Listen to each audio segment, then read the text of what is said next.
How y'all doing? Shout out to all of you all in the building. Y'all make sure y'all come in and hit that like button like you mean it. Smash it like you mean it. Thank y'all so much for tuning in. Just got through with a fantastic live. Checking out Robbie's Starbuck. And he just laid it out for 56 good whole God blessed minutes. So we are back here again with special guests. You guys make sure you come in. Everybody speak to everybody. Shout out to you, Lynn. I appreciate the support here with the new membership. Thank you, Mindy. What's going on? Jeep Lady, welcome all back. Welcome all. Welcome all. I wanted to make sure we broke up the last live from this one. Of course, the previous one was not scheduled, but we here, y'all. We are here, and we got Jared from Continue Freedom with us. We're about to have a good time, great discussion. I want you all to make sure you come prepared with your questions. Anything you all need to know. He said there are no restrictions or limitations. Ask away, ask away. Thank you all so much. What's going on, D? How you doing? Oh, what's going on? Thank you so much. 250 gems, laughing disco. You guys, listen here. I'm excited. I love to be able to interact with content creators across the board. And we have a first time up in the LLC. It will not be his last. All right. Give a shout out to Jared with Continue Freedom. How you doing? Hey. Doing all right. How are you doing? I saw Lynn down here became a member, and Lynn's over on my channel too. I love this. I love the crossover. I was watching your last live, and of course, the whole time, as is the case on this show. And it's so familiar. You see all these wonderful people, and it's like the interaction's fantastic. I love it. Oh yeah, absolutely. I've only been reporting on Candace, heavily like this since around last year September when Charlie Kirk lost his life. So naturally, she came off like she really cared and was really sympathetic. And then she did this whole switch thing. And then now we get this monstrosity that we're hearing and seeing. How long have you been on YouTube? How long have you been addressing her particular, as a topic? Well, I'm like a lot of folks. I was very pro Candace because Candace was, when she was tied to TPUSA, when she was, she was working for the Daily Wire, she was doing all that. I was, I enjoyed when she would stick it to the left sort of thing. That was her stick or whatever. And so I, at that time, I would bring her up on videos. And I've been doing videos for 3-4 years. I don't know exactly how long. I wasn't always on YouTube. I've only been on YouTube for, I don't know, maybe 2.5 years. But I was I mentioned it in your last live stream. I was actually in YouTube timeout for about a year. I said something that YouTube, it was bad. YouTube did not like it. And so they started shadow banning me, and I would get this great engagement within the first, hour or two of releasing a video, and then nobody else would see it. It would just stop. All the impressions stopped. And one day, about I guess it was probably in June, July of last year, something in the algorithm, and I'm sitting here doing a live, and all of a sudden I've got like 500 people on the live. Wow. I'm used to having 3 or 4 trolls, and that was about it, but I just kept doing the videos anyway. And so, all of a sudden I had these people, and I was nervous at the time because I just wasn't expecting it, Right. So I just kept rolling. I was like, whoa, where did all this viewership come from? And ever since then, my channel's actually been growing a little bit. So that's been nice. But I say all that to say, before I was just talking mostly politics, culture. That's still what I talk about most of the time. Okay. But I really started talking about Candace shortly after, once she started launching into all the crazy conspiracies right after Charlie Kirk's assassination. That's when I thought, okay, this is something I could already envision how it was just going to go out of control. Like it was just going to go nuts. Yeah. So doing what you're doing and what content creators are doing, trying to head off all the lies and the deception and the confusion and all that, you kind of have to do your part. Like that's really what it is. Yeah, so, absolutely. Yeah. So Have you ever met Charlie Kirk? Have you ever been to a TPUSA event? I mean, what? No, no, I haven't, but I've been following it closely because I always, I kind of sat in awe, I think like a lot of people did, about Charlie Kirk and how he, um, well, okay, the conservative movement in general, just how it was shifting so rapidly because of that guy. I mean, he's the guy who got Donald Trump elected president, period. Like in the story, he was responsible for whatever it is, 2.5, 3 million votes. And, Yeah. and Donald Trump won, or he was responsible for 2 million votes. Donald Trump won by 2.5, 3 million, whatever the number was. And Wow. a lot of people equate that to Charlie Kirk directly. And I Hmm. was always fascinated with how the guy could he could approach people who were in political opposition to him, Hmm. do so aggressively, but still be a Christian about it, because that's my worldview. My whole worldview comes from Christianity, right? That's how I Oh approach yeah. everything, is through a biblical lens. And not that I'm some Mhm. theologian or anything, but I that's just how I'm attuned to do it. And he did it better than anybody else. And so I just, uh, you know, Yeah. I just kind of stood in awe of what he was able to accomplish. But I Hmm. never met any of the folks there. I'm a veteran, so I spent 10 Okay. years on active duty, and then when I came out or of active duty, I went in the reserve. So I actually retired just 2 years ago All from right. after 21 years in. Well, thank you Although, for your service. yeah, absolutely. So I did. Uh, when I came out, I couldn't really speak my mind fully because I was still somewhat connected to the military. But Gotcha. Okay. I did videos anyways. Never said I was in, because you kind of fear reprisal. The Yeah. military on, super uber woke. Yeah. But anyway, I when I got out, I started getting connected with a lot of Christian organizations and doing some contract work with them and all that, but never really in the political space, other than some of the organizations I've worked with. They do advocacy. So they're doing Christian based advocacy in DC and other places like that to try to make sure, or try to get legislation to have a Christian bent put to it. But I never really was involved with political activism other than on social media. Gotcha. Okay. Yeah. And I mean, you said you were Army, Marine, Yeah, I was Army. So I Army. was, yeah, yeah. So now you have this clown of a Candace, and just in case anybody is new here and you're wondering why I say her name that way, that is how her cult members spell her name. Candice. So I'm like, oh, okay, Candace. I wonder We'll where that go came with it. from. I've heard you say that. I was like, where in the world did she get Candace? I need to know this They story. come in and spell it that way. We just go with it. I didn't even have to ask you. Oh my God, the cult members say you can't even spell their own cult leader's first name. Lord have mercy. So, so you get, this what, month 2, month 3 in, and you get this little crazy, wacky, weird ass sitting here. Oh Lord, I'm trying my best not to cuss. They're sitting here talking about the U.S. Army, the military is involved. Hearing something like that. I mean, did the blood boil like mine did? Because I was so pissed. I did a live stream in the car. Yeah. I was like, I can't. The audacity. Man, tell me what you what went through your mind when you heard that. Well, I will tell you. So you actually, something that spurred me looking up a quote, because I couldn't remember it exactly. It was your last Uh, stream, the one that you were just on. And uh, you were talking about how, of course, we know this. She's woven all these conspiracies and all these people that have been involved. And yep. it's this massive web, like hundreds of people, if not thousands of people, would have to be, from the defense to the prosecution to the FBI Yep. to the Utah State Police all these people would have to be in perfect lockstep. And there's a guy, his name is Chuck Colson, and he Mhm. started something called the Colson Center for Biblical Worldview. And what Mhm. they do is they train people in, uh, I think it's a lot of different facets of life. So it could be Mhm. law, legal, or politics, or medicine, or social work. I mean, just about anything, that any industry you could be in. And here's how to look at everything through a biblical worldview. Well, he got famous because he was in the Watergate scandal, and he went to prison.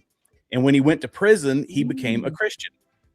And this is the quote. He said, I know not to get too biblical on this, but it's Oh, you interesting good? because it does tie into the conspiracy side of this. He said, I know the resurrection is a fact, and Watergate proved it to me. How? Because 12 men testified they had seen Jesus raised from the dead. Then they proclaimed the truth for 40 years, never once denying it. Everyone was beaten, tortured, stoned, and put in prison. They would not have endured that if it weren't true. Watergate embroiled 12 of the most powerful men in the world, and they couldn't keep alive for 3 weeks. And I thought, what better example to say that the bigger the conspiracy gets, the less likely it is. They didn't even live for 3 weeks. It's so true, though. It's so true. The bigger Amen to that. the bigger it gets, the more ludicrous, but the more exciting for her followers. It really is. Yeah. It's the more exciting it gets for them, and the more intrigue and people get sucked into that. Yeah. And I always use the analogy that we, those of us that are trying to expose the truth and tell people, like, fine, ask questions, but there's, like you've said, there's a difference between asking questions and making allegations. And all of her people are like an arsonist walking through the woods, and they're just flicking matches into like the dry underbrush, and we're the ones going behind them trying to put it out with fire extinguishers, and that's all they're doing. We have to expend all this energy just saying, nope, this isn't right, and here's exactly why. Yeah. Yep. And and here's the thing. It's like I tell people all the time when it comes to my approach on this, at the end of the day, it's the hashtag Mala for me. Mala. Make America laugh again. Because there is no way you can watch this girl do anything. God help us. We're going to do a watch party on that Sean Ryan interview. Oh, that thing is 4 hours. Oh, it's 4 hours, Lord. But at some point, I end up having to close out on something comical. Because if not, everybody gonna walk away with a headache and be mad and angry. And it gets to a point where she's recycling this stuff. People like Candace, I don't think are very difficult to figure out. It's all about everything being fake and gay to her.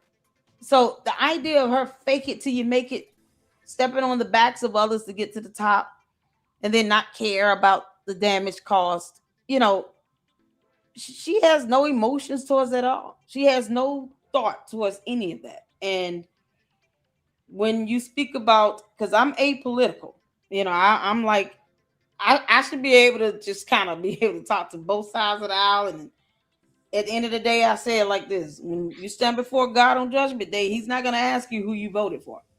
That's kind of what keeps me, in that neutral stance, because I want to be able to tell the truth no matter what, and not be politically motivated one way or the other. But I always do ask this of people, who are conservatives, Republican, Trump supporters, all the things that Candace professed to be. When are you all going to kick her out the club? Yeah. When are you going to revoke her membership from the barbecue? Yeah. What do you think is keeping conservatives in mass, especially the ones that have podcasts like that, Megyn Kelly and Brandon Tatum's and the crackhead Mickey Mouse, like all these people? When are they going to get kicked out the club? That's a good question, and I think that there's a certain number of people who are afraid to break up the coalition, if you want to call it that, because that's the thing. Conservatism over the past conservative politics over the past 3 years, 4 years, really, well, it's been longer than that. It's been since Trump got into the whole thing.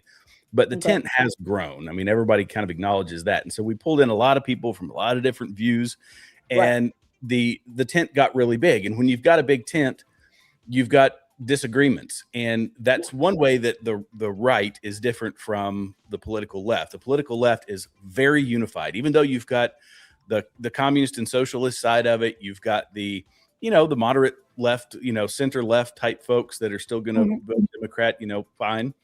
But they don't, when it comes time to vote, the left is unified 100% of the time. The right isn't. And so I do think there's a faction of people that want to keep it somewhat like they just don't want to break it apart.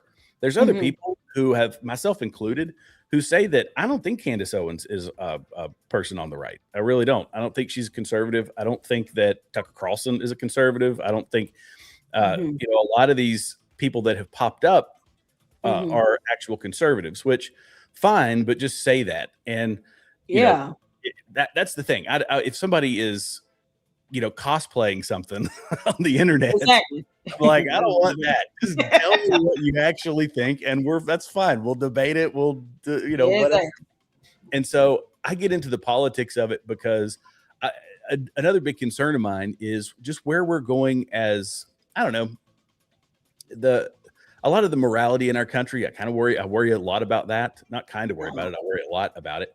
Yep. And it's the politics and culture has kind of come together, and I look at people that are biblically minded, and a lot of them don't want to engage in the politics because they say that it shouldn't be. And I kind of say, well, we've always engaged in the culture, and now that culture and politics have come together, we kind of have to get into the politics, even though that stinks. We have to. Okay. This is a long way around your question. No, you're fine. You're fine. Sometimes I You're can't shut up. That's my problem. No, you're good. We're here for this. We're here for this dialogue. Go ahead. Yeah. But I just don't think Candace is. I think she rode the coattails of a popular political movement to get her power. Basically, that's how she got where she is.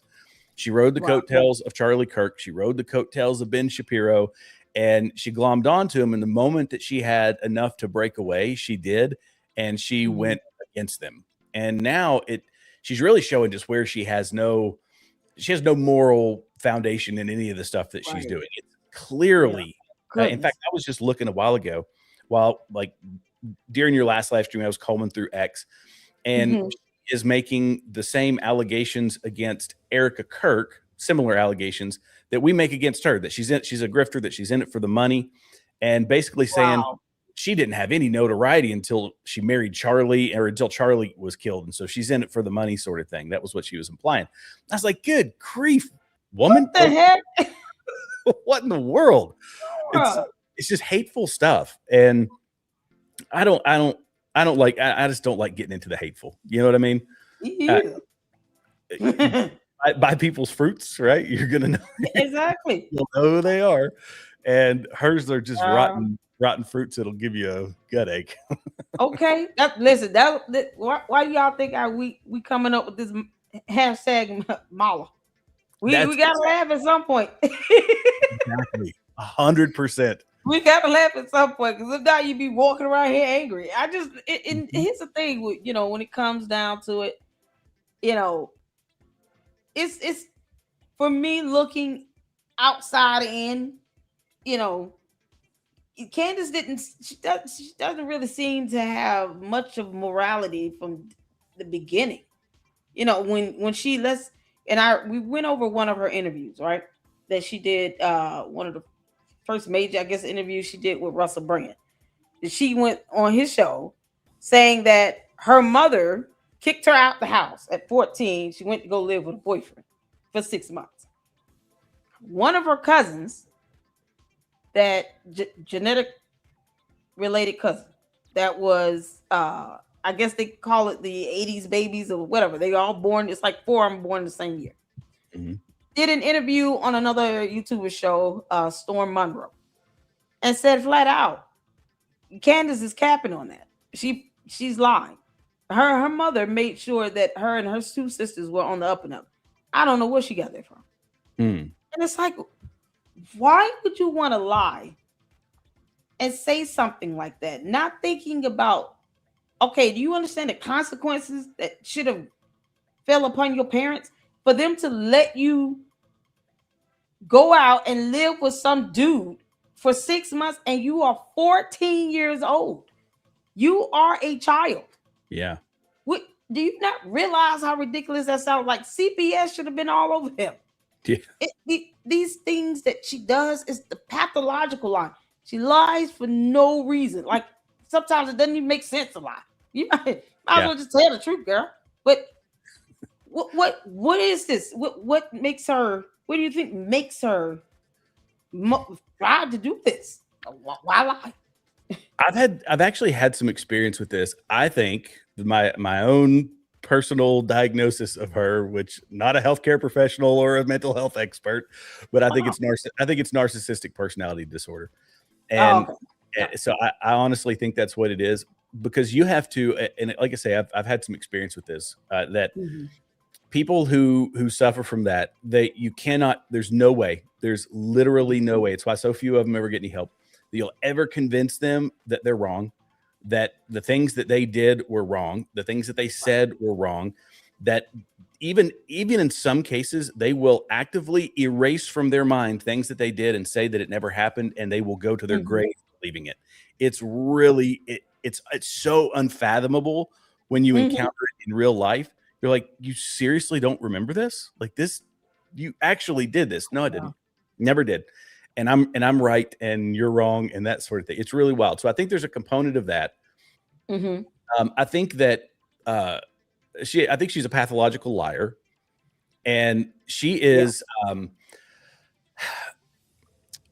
She's crafting, like that story you were talking about, where she Right. says, "Oh, I was, 14 years old living out, and it never happened."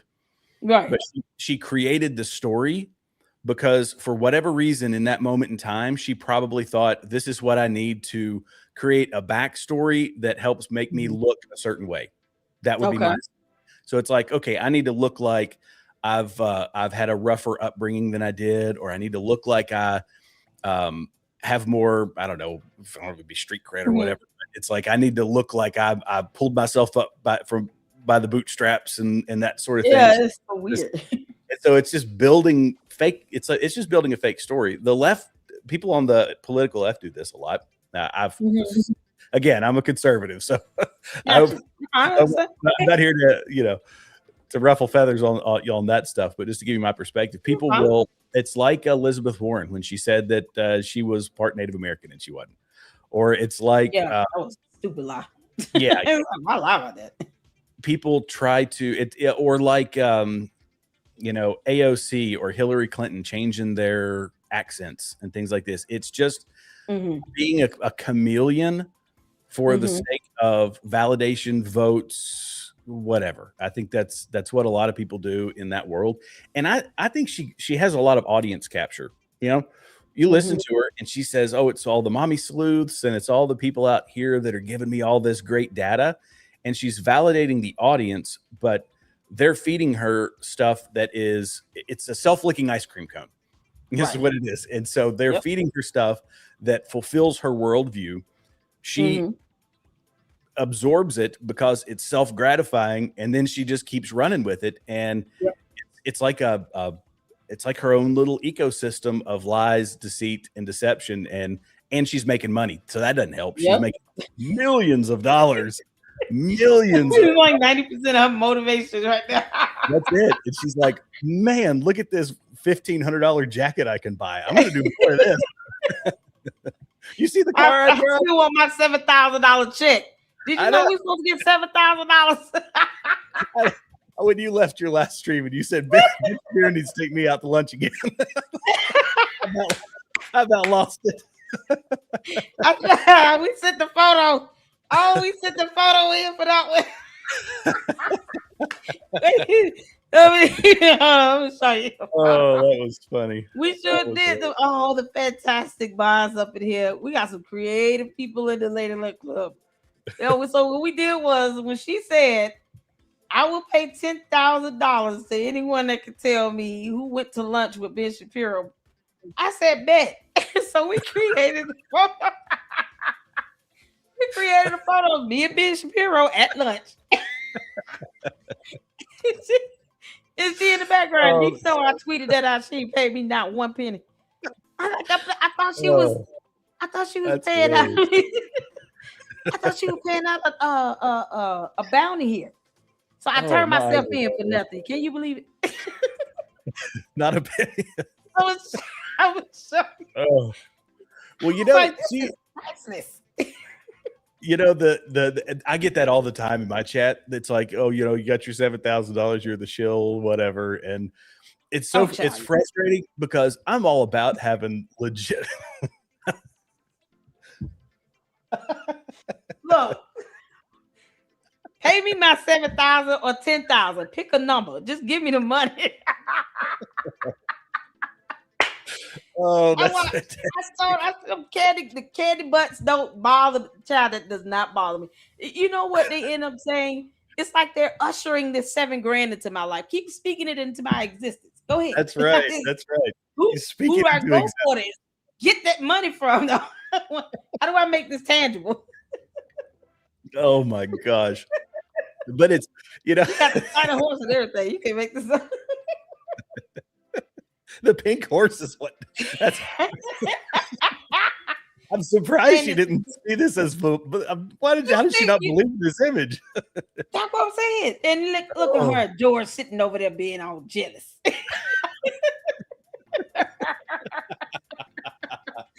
I just saw that. My screen is small.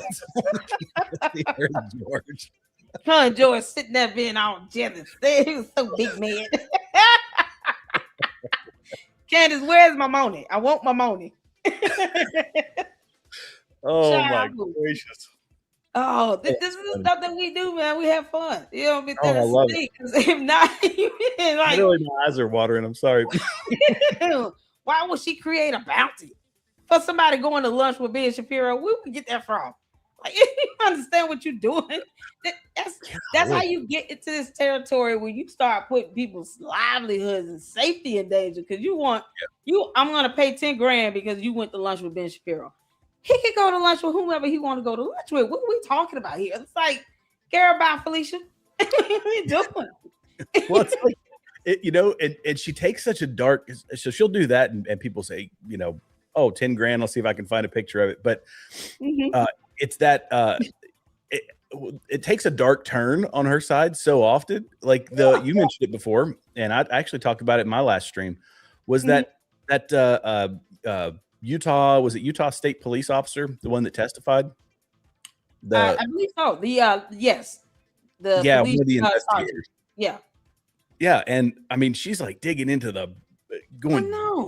going deep into their backgrounds, trying to find anything she can to draw these crazy, and she's got 1 million people. I'd say most of them are bots and 6 million bots. Some dude in Indonesia with a wall full of cell phones just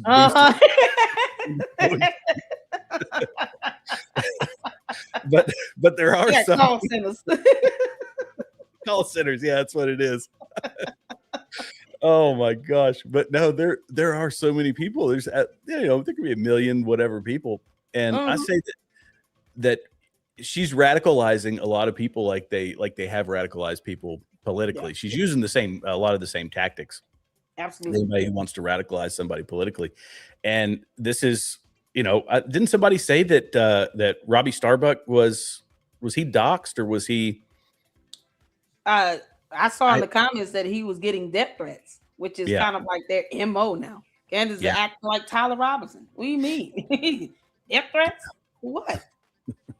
Like that's such a signature move of people who are radicalized and then people who don't value, freedom of speech. Like defamation is not freedom of speech. That's not protected by the First Amendment. Anything where you're saying or you're putting people's information out there, their relatives, she's going into grandparents and parents and siblings and uncles and all this stuff. We don't need to know who these people are. The judge is not going to sit here and ask that police sergeant to give a full profile in order for them to testify. And they're testifying. So not only is she being a police sergeant, a covered or a protected person, she's also testifying in a criminal matter. And on top of that, her relatives are all private citizens.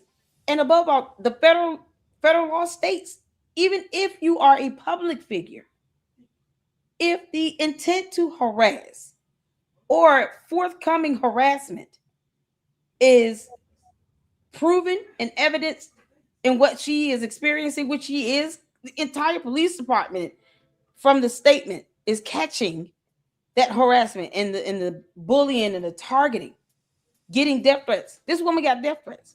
Then that is a violation of law. That is doxing. None of that information we needed to know. And as an independent journalist, If you fail to maintain any level of journalistic integrity and think that whatever you say and do is just going to be wiped away under free speech or under free press, you're going to set yourself up to lose many lawsuits.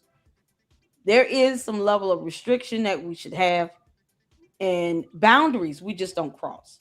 I would never say anything that would put someone's life in danger and then intentionally create this environment where they are being harassed and targeted and catching death threats. Mm-hmm. Why are we doing that? Why? And she never addresses it. People Yeah. are in jail because of Candace because they're saying she's the reason why I did this and did that. She's that motivation. You Mm-hmm. know, she's the one that's been talking about how bad these people are. When Jewish conservatives, like 3 or 4 Jewish conservatives, one of them being Laura Loomer with Docs last year, she didn't denounce that at all. She never does. But yet, if you say, well, this is what people wrote in a manifesto, they were inspired by Candace Owens, all of a sudden she wants to ignore it and act like it didn't happen and it doesn't exist. You brought this stuff upon the people that are being victimized with this targeted cyberbullying. And because they're keyboard warriors, bots, people who don't care behind a screen, they think they can just do it and get away with it. That's not how it works. And at some point, it's time to hold her accountable. Yeah. And that's the problem. She has not been held legally accountable for that yet. She has not been sued or charged because of her docs, and she's been doing it for 8 years. Had a whole website. Yeah, that was the one, the social autopsy. That website was.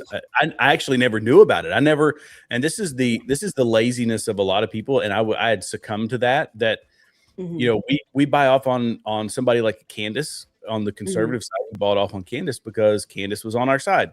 A lot of people did it with the Tate brothers, and the Tate brothers are going to, they're getting sent over to UK, and they're facing all the criminal charges that the court of law is gonna hash all that out. But we latch on to anybody and everybody, and we don't do our due diligence, and we think that just because they've come to our side of thinking that okay, they must be good and all sins forgiven. Well, that's that might be the way the the Lord works. Not how we work when you've been doing illegal stuff. And I mean, you brought it up, the 18 U.S. Code 119, that it is a law that even if you are a media personality, social media personality, and you spread somebody else's personal information and put them at risk, that's illegal. It's highly illegal. And she doesn't seem to care, and she acts with impunity. So I hope that I'm really hopeful and fairly confident that she's going to do it to the wrong person, and it's going to be somebody with resources. Yep. And they're going to go, they're going to come after her legally. And she's, how do you think, because I haven't been following it super closely, but the Macron thing, do you think that's, how do you think that's going to turn out? Do you have an opinion on that one? I do. I think they're going to win. At the rate she's going with having now the third reschedule, and she's set for court on Monday. I went through the lawsuit and I went through her motion to dismiss. I think Jay Witt, my brother in Christ, and I covered the amended response to the amended complaint. And what they're saying is, well, listen, the jurisdiction of this court, of this matter, does not belong in this court because she physically does not live here, but her LLCs are registered there. They're incorporated there. And that's where the money is flowing. It's flowing through those LLCs, that Candace Owens LLC and the Georgetown Inc. And so we went and actually went over like the taxes for Blexit and found a connection of Blexit to Parlor Inc. LLC that George Farmer owned. Yeah. It's like the law states if you have an LLC there to which what you're suing for, the grounds on which you're suing for is sufficient. And what you're seeking, they're seeking the damages. They know the money is connected to those LLCs. So suing the corporate entities at the very least ensures that when judgment is entered against her, because I strongly believe it is, because they're bringing scientific evidence. Um, they know what they're working with when it comes to her assets, her income, revenue. That's flowing through those LLCs even the more. Plus, the defamation itself, even if she's saying I was physically located in Tennessee, she also made merch and she defamed them on YouTube, on the internet. Her YouTube channel is registered to Candace Owens LLC. So the money you've made from defamation is why they're pursuing the matter in that state where the LLC is registered. Okay. Because the words may have came out your mouth, but they broadcast it over the internet on her YouTube channel, registered to Candace Owens LLC, and on merchandise that is under Georgetown Inc. So they're saying you made money off this defamation, and you made money from these two corporate entities. So, yeah, no, we have the right to pursue this matter here in the state of Delaware, where your LLC and Georgetown Inc. is incorporated. You can be wherever you want. No one told you to get on the internet and defame us. And the internet, you can't restrict that broadcast on the internet and say no one in Delaware heard defamatory videos. That's not how that works. So internet communications is considered interstate. It crosses state lines, and there's no way for them to reasonably, like her defense attorney, to reasonably say this jurisdiction does not belong here, even though the far reach of her broadcasts, of her videos, they're international. It goes all over the world. People watch it all over the world. It's not limited to Tennessee. Yeah. So your defamation, you profited from it. Now you got to pay us. And we're bringing scientific evidence, which is exactly what you need to prove whether or not someone genetically was born a man or woman. Right. So I think that scientific evidence is going to solidify it for them, whether it's by DNA or Brigitte Macron gets ultrasounds or something that can be, verified and authenticated by medical experts. But when they said they were bringing scientific evidence, I said, oh, they plan on sticking this. And aren't there pictures now of her with her brother? Like there's actual photos of her with her brother. Isn't that the case? Wasn't that the argument? Yeah. So it's like you're trying to say that she was her brother and she didn't give. The idea of you taking away this woman's motherhood is disgusting. That woman had 3 kids and has grandchildren. What are you doing? You can't just say because you think she looks like a man that she was genetically born one, and you don't have the scientific evidence to support it. Yeah. But she's gonna bring it. So even better. Make some good money saying that though.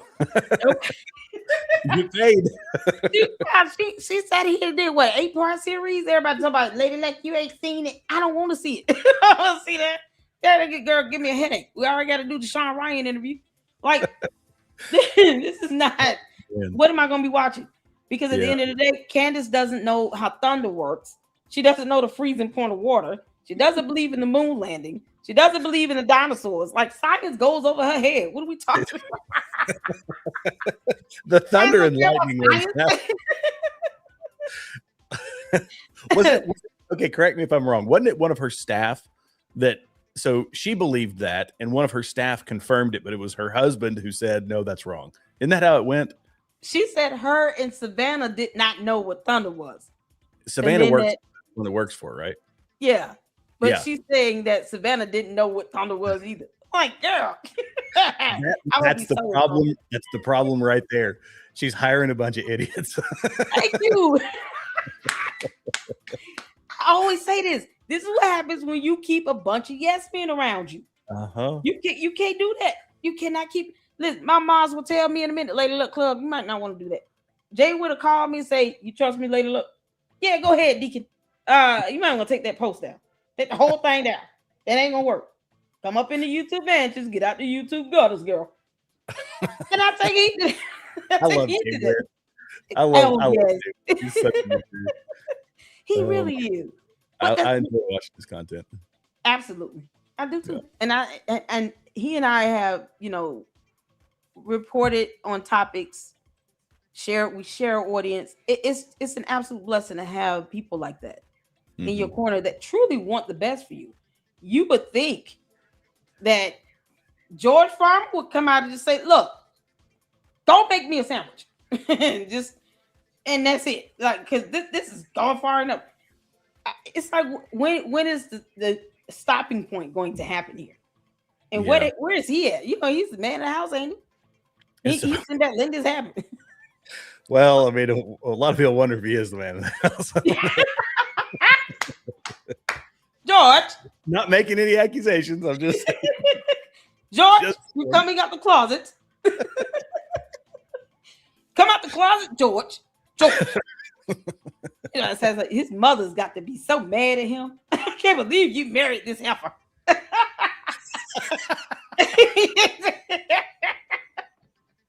oh my Oh my goodness. goodness. So Oh, that takes us. he gives me the creeps. George He really does. does. I was about He to really ask you about that. What is your vibes from him as a man, Christian man with a family and all that?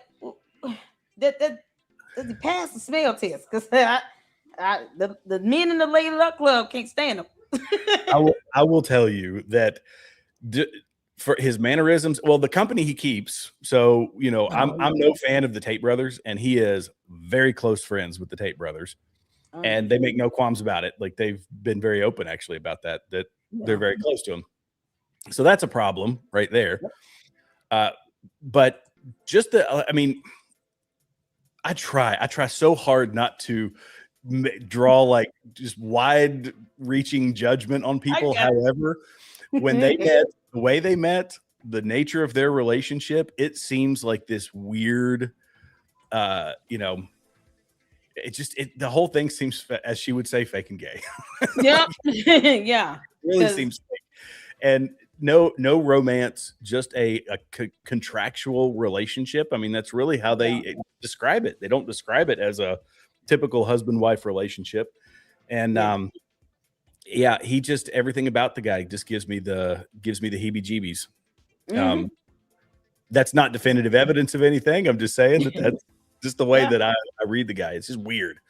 He's really weird. And they tried to do that whole fake thing of how they were strapped for money and they couldn't, it was really tough times when Candace lost her job and she did this, that, and the third.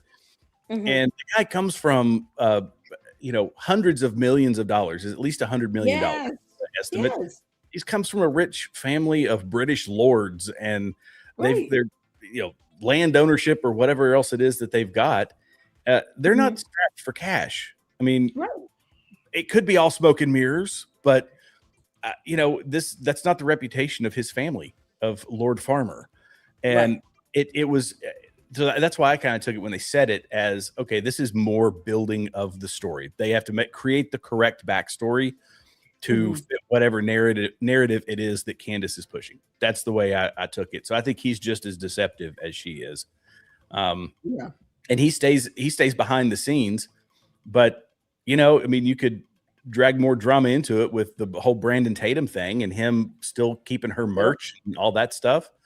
That's I don't understand it, Brandon Tatum. He is one fickle creature. Like, what is wrong with him? It's like he's afraid of Candace. Yeah, I think that's what it is. Was he always conservative as well, or was he one of the ones that kind of just hopped over just because of convenience? I mean, what is the deal with him? Well, so his backstory, because I used to listen to him a fair amount, but never a ton. It's like anybody, there's certain people that you can only take in like snippets, and for him, for whatever reason, I could only take him in snippets. But when he would give his backstory was that of, he grew up as a kind of a left-wing guy. He grew up, he talked about how he hated white people at one point, and then he realized the wool had been pulled over his eyes, and he had this, awakening, and he came back and became a conservative commentator and doing the things that he's been doing. So it's that's the 10-cent version, I guess, of his story that I've heard him tell. And it just in this situation, because of to be generous, let me be generous to Brandon Tatum. And Brandon Tatum he's in a difficult situation because he was friends with her, and I guess I don't know if he still is or not. Still is. Let him tell it. It's like his sister. And so, but he's also built this conservative network that is pushing a certain worldview, a certain set of politics, a certain, adherence to honesty and all that. You put yourself in that situation. Now you got to make a call because you've got someone over here who's lying to your audience, and you're still saying, I'm not going to even address it. He did eventually. He started to a little bit more, but it was cowardly is the way it looked. It looked very cowardly. And I lost when he said that, I've got this t-shirt business, but I don't have any relationship to that company or anything. I'm just the owner. It's like, well, if you're the owner, then you kind of have a relationship with the company, dude. You can't make this up. You're the owner. You're the owner, dude. Like, what are you talking about? I don't make it. No, that's not how business works. I think we all know. How stupid do you think we are? And that when big deals need to be made, he's making it with Candace's husband. Right. Like, come on, dude.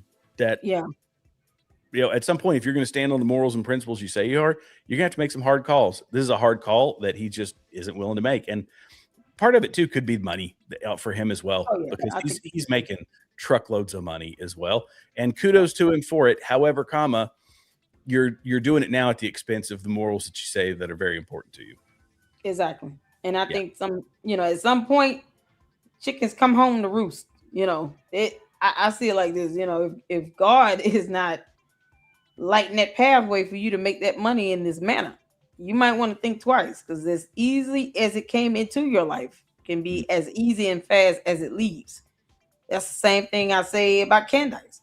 You might have made 50 or 60 million in 10 good months, but you're sitting on 2 lawsuits where you can easily have that money lost. I mean, I hope that Brian Harper brings no minimum than 20 million home. I mean, seriously. Yeah. And then if Erica Kirk and TPUSA decides to pursue litigation against her, they're having to seek double digits, especially TPUSA being a whole organization. And it will be well deserved, because the defamation, that even if you are sitting here and you giving your opinions about something, you crossing into the realm where people are now catching these death threats. They're being targeted and bullied. We looked at a Facebook video of a young lady who worked for TPUSA, and she said, she attended UVU, and stated, and this is in the live stream from last night, and she stated flat out, like, Candace, the interaction she had with Candace was not pleasant. Candace was stuck up. She was making demands of people. She had a nasty demeanor, and she just snapped, like, was real snippy and just wanted to go to her room. Didn't want to hang out. But then she talked about how, but Charlie Kirk wanted to go to IHOP with us. They went to breakfast and all these things. And it's like hearing night and day here. And then it makes you wonder, like, okay, what did Charlie Kirk see after a minute? You think he would have seen the real deal, right? He would have seen, like, okay, we peel back these onion layers. Now look what we've got left. And she was only there for 19 months. Why do you think he never really said the things that we're saying now? Why didn't Charlie Kirk say this about Candace Owens when he was alive? That would be my question. Well, did you watch Gary over on Jeremy Boring when he was on his show? I didn't see the full. I think we watched a video clip of it, but I didn't see the full live. So one of the guys that was on there, gosh, what's his name? Is it Michael Mallet? No, it's not Malice. I think it's anyway. There was one of the 3 guests that was on there. It was Will Chamberlain, it was Gary, and then one other guy, and I think it's Michael Malice or Malik. I forget his name. Anyway, and Okay. he told a story that he said he had never told before, where he was hunting with Charlie Kirk. They used to be hunting buddies, and so Mm-hmm. I guess they'd gone, I don't know, dove hunting, pheasant hunting, something like that. And he had just, it was a huge release. He said when Mm-hmm. Candace was up and coming, she was becoming famous, but she didn't have any of the deals. He said, I knew that she was going to be talented, and I knew, or that she was going to be famous. I knew she was talented. And he said, having a frank conversation with her, said, what happens if your car breaks down tomorrow? And she said, oh, I'd be in trouble. And he said, well, how much do you need to get by every month? And I'll help you out. And he did this because he saw her as this firebrand that was going to be, somebody in the future, somebody that's famous as she is now. And she Mm-hmm. said, I don't know, $1,000 a month. And he said, I'll give you $2,000 a month. And she said, what for? What do you want me to pitch? And he said, nothing. I just want to make sure that you can get through this period of being famous, but not having all the resources that come with internet fame. Mm-hmm. Everybody talks about these gaps that you become Right. famous. Everybody wants you to have you on their show, but you got to buy plane tickets and you got to get to these places. You got to travel around, and you're not really making that much money. Right. Your expenses far outweigh what money you're making. So he gave her money for nothing. He wrote it out of his nonprofit. And Wow. he said it was like a month or two later that he got the most derisive, hateful text message he's ever got in his life. Don't you ever talk to me again. I know what you're all about. And you're this. So it was this vindictive text message. And he was with Charlie when he read the text message. And he said something to we could watch the clip, but it's something to the effect of, I've never gotten a text message like this in my life. And Charlie raised Mm-hmm. up his phone and he said, some people just don't change. And the implication was that it was a text that he had gotten from Candace.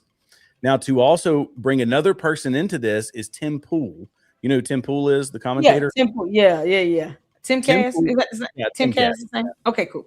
Tim Pool said, this was, I don't know how long ago it was, several months ago, that Mm-hmm. he has seen, he said he hasn't released it. So take it for what he said. It's kind of that whole take my word for it sort of thing. So we Okay. can approach it with whatever skepticism we want. But he said, I can tell you that I have seen the text messages that say that Charlie hated Candace. And he said, I can't say who it is. This person doesn't want to be doxxed. I've read the messages. I've seen what it is. And I guess it was in a text thread or something like that. And so he has made that claim. So now there's two independent people saying that she's not who she says she was, but also that Charlie Kirk had major issues with her.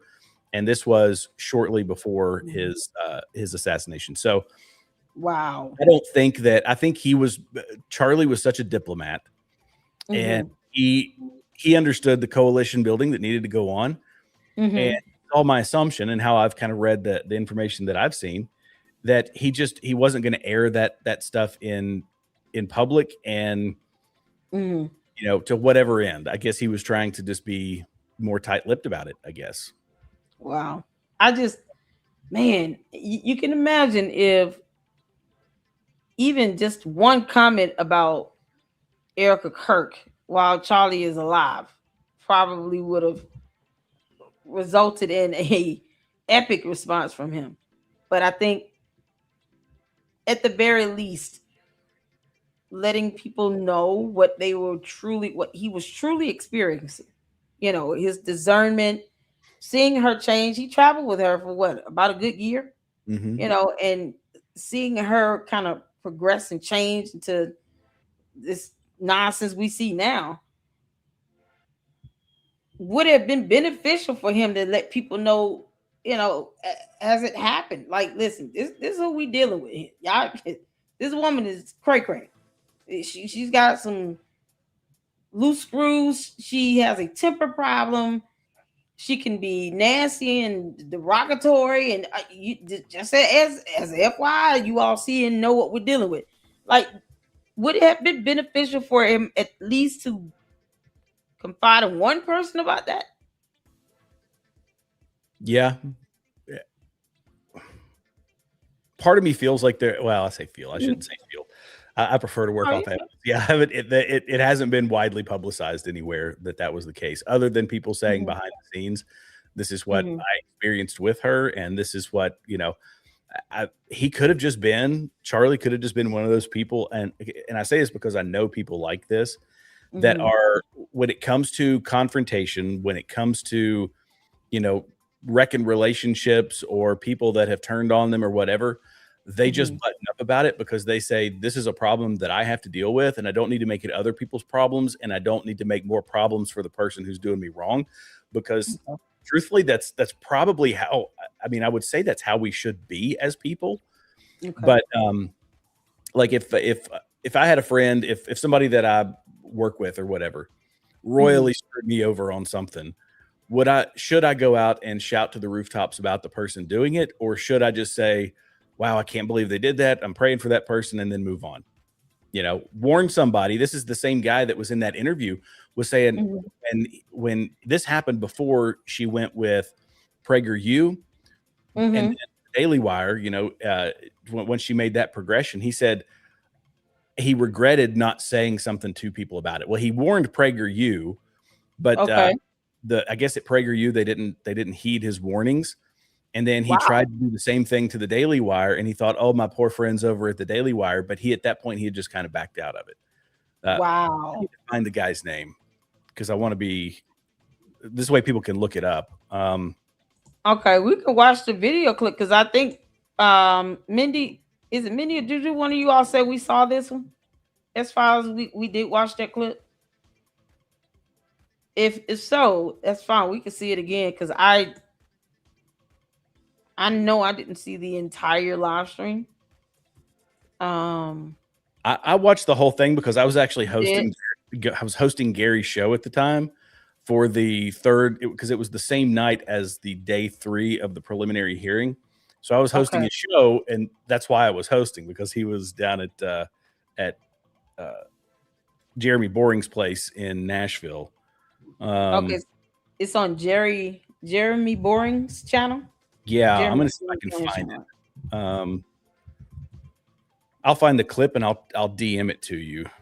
This was Okay. golly, he posts so much. Do you all remember the title of the video? Charlie warned. Is it Charlie warned me about? Oh yeah, here it is. Oh, did you find Let it? me yeah, I think I did. Yep. Tiny horse. Hold on.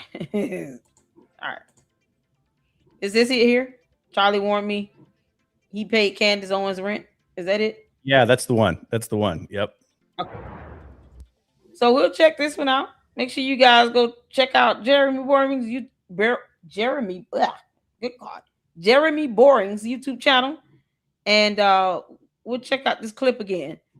Because I think this it's imperative to be you also warned. Bible says be ye also ready. Mm-hmm. I think sometimes being prepared means that you do get a warning sign or two, and that discernment can be something else. It can guide you in the right direction if you let it. But this is one thing that I ask consistently of all, everybody that comes over to the LLC and hang out with us, would it have benefited Charlie Kirk to say something? Because he spent that time with her. He had that quality time with her. He traveled with her, and to me, the way she acts is like a scorned woman. Almost like I didn't get picked, so now I'm just mad forever. Like, hey, how you sit here and go this hard in, obsessing over this man, and now going after his wife, and you have this, you despise him for some reason. Like, what could possibly cause someone to want to muster up that much energy where they despise somebody to this extent, to where now, when he's not here on earth to defend himself, you are going all the way in on his spouse, on her mother, trying to rope in his parents because I see that coming. And for what? What did he do? That that's where I looking at this situation, I can say, and I'm sure people would disagree. Swear I wish he would have filled in the gaps and gave people a heads up. Like, this helpful crazy, y'all. Y'all might want to don't say this or don't do that or just be warned. Because he's not here to defend himself now. Yeah. And all the stuff that she's came up and just in the most despicable, egregious manner is dragging him and his company, his spouse, his kids through the mud. And for what? If you don't like him, you hate his guts. Why do all of this? Oh, so much energy wasted into this. But I do understand if he wanted to keep the peace. But I think there should have been something put out there to kind of help fill in these gaps. That way people could say, no, you saying this, but here's what he said in this video. Or here's what he said in this post. That way he can have this level of defense. Otherwise, she's just cannon. And you know, by his, if we put ourselves in his shoes, he probably could have thought, I need to figure out the best way to deal with this, the most diplomatic way to deal with this. And he was going to live for another 40 years in his mind, or 50 years in his mind. Yeah. So it's like, I've got time to deal with this. And maybe that's a valuable lesson to us is, you know, we're not promised tomorrow. Like, we're really not. We're not promised tomorrow. So yeah, absolutely. Yeah. Well, let's get to this, you all. Hit the 4 when you all can see and hear. Let's go. There were times where I would walk into a conference room to have, you know, some conflict with Candace. We'd be involved in some conflict with Candace. And my role would require me to go in and try to, you know, deal with the situation. And many times I would walk out of the encounter convinced that I had done something wrong and that Candace had actually never done anything wrong. I wasn't actually convinced, but I had somehow been positioned. Yeah. She had moved me on the chessboard to a place of, and she does it through all kinds of rhetorical techniques, makes herself the victim immediately, you know, points out to you all the ways that you failed to deal appropriately with her along the way, which precipitated whatever the ultimate event was. But it is a true superpower that she has. Yeah. And she said, and, you know, if you add to that something that I didn't have with her, but that the audience does, a parasocial relationship, then her superpower is just magnified that much more. You know, everyone in public life has a parasocial relationship with their audience and vice versa. That's just it's the nature of the medium. It's the nature of, you know, it comes with the territory. Particularly though, this has become true in the age of podcasting. You know, it was one thing to have a parasocial relationship with Walter Cronkite. I always think about this great story that Oprah, I like using Oprah story because Candace has told me multiple times that she wants to be Oprah. Oprah told this story once, and it always stuck with me, that she was in a super fancy restaurant in LA at the height of her power. You know, this is the late 90s or the early 2000s or something. She's the queen of the world. You know, she's a billionaire. She's certainly the most famous woman in the world. And she's engaged in some conversation with some interesting someone. There's a tap on her shoulder, and she turns around, and there's a stranger, her eyes as big as saucers, and she says, "Oprah, Elizabeth Taylor just walked into the restaurant." And Oprah was offended. And she thought, you're tapping Oprah Winfrey. I'm a billionaire. I'm the most famous woman on planet Earth. You're tapping me on the shoulder to tell me that an actress from 40 years ago just walked into the restaurant? What on earth? And she says, and then I realized, oh, wait. I beam into people's living rooms 5 days a week. They sit in their underwear. They change their kids' diaper. They nurse their babies. They have the flu and they're in their pajamas. They don't have their makeup on.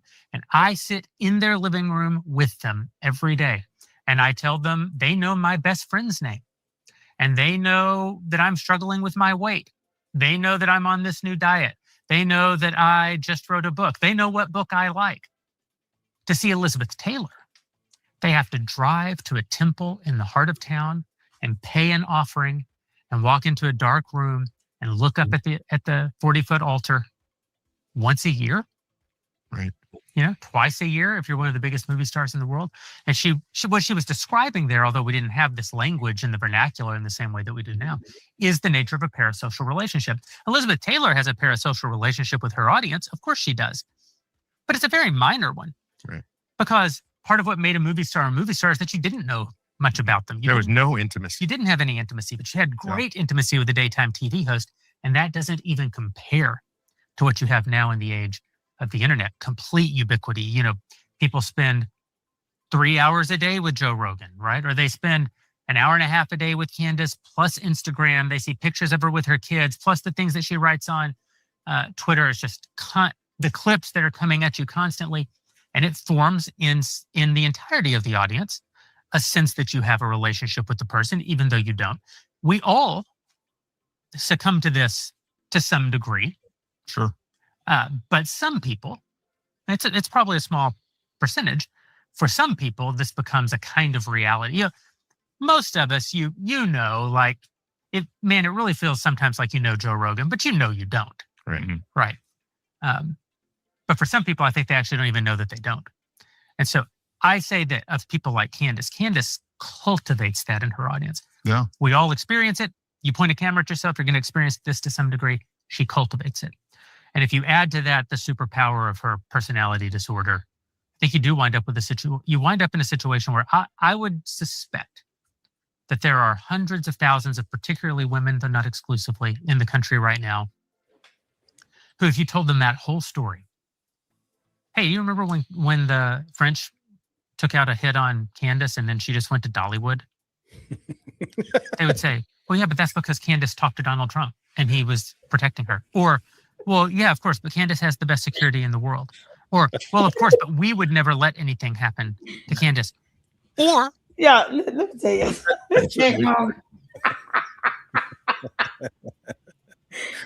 You can't buy this stuff writes itself. Listen. And the coke gets bad when we laugh at her behind. Candace, where the receipts at from Club Descent? We're waiting, okay?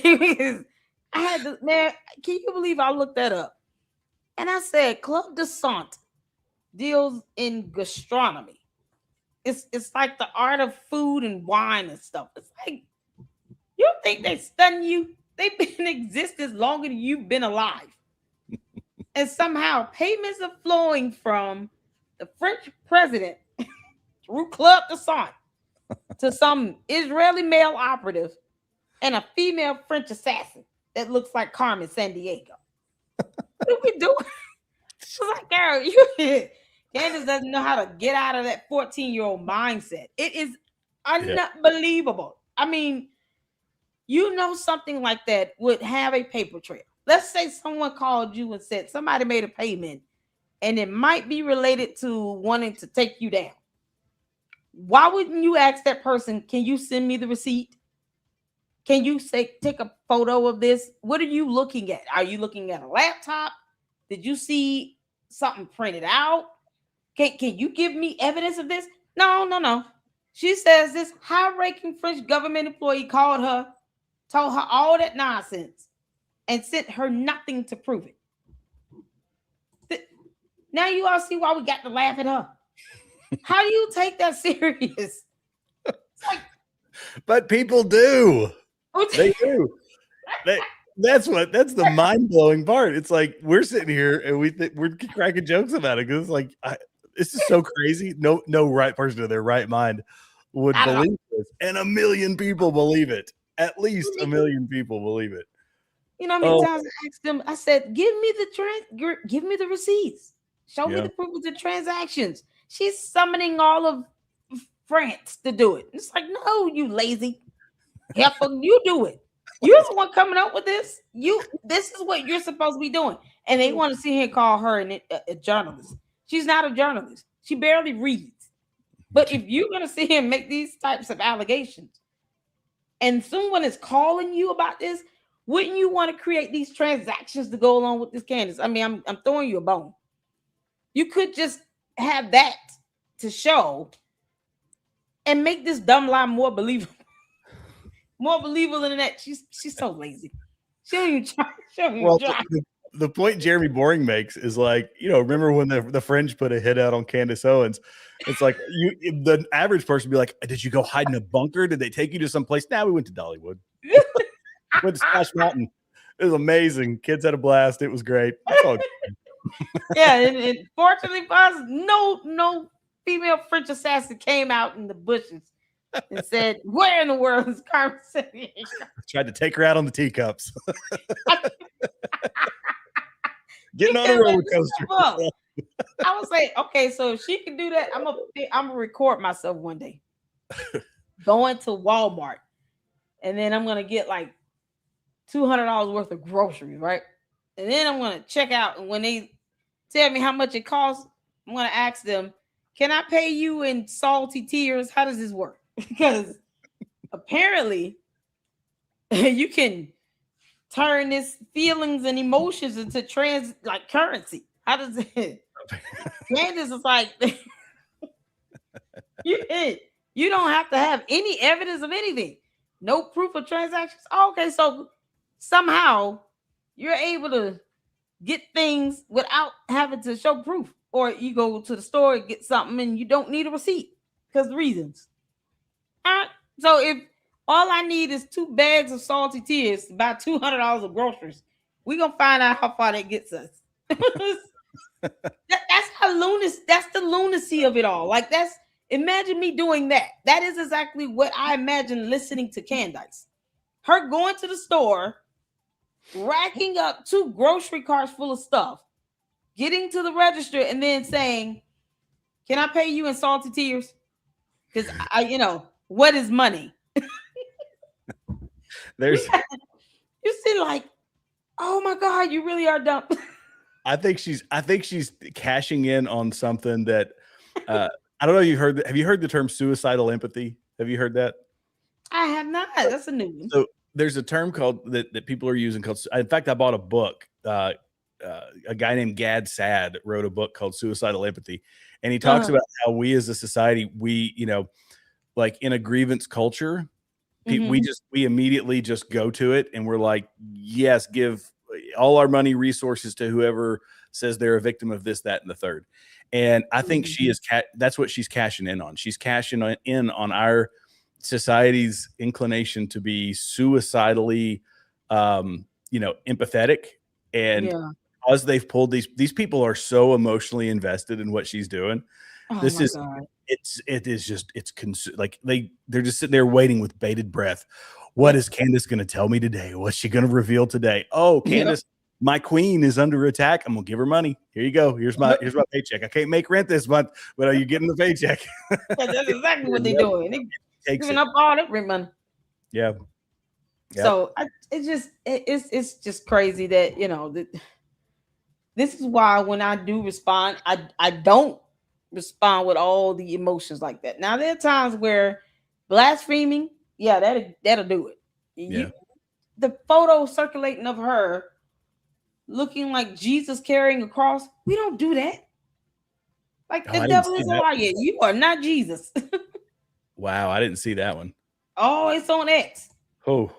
Can one of you all please tag Continue Freedom on that photo? It is on X.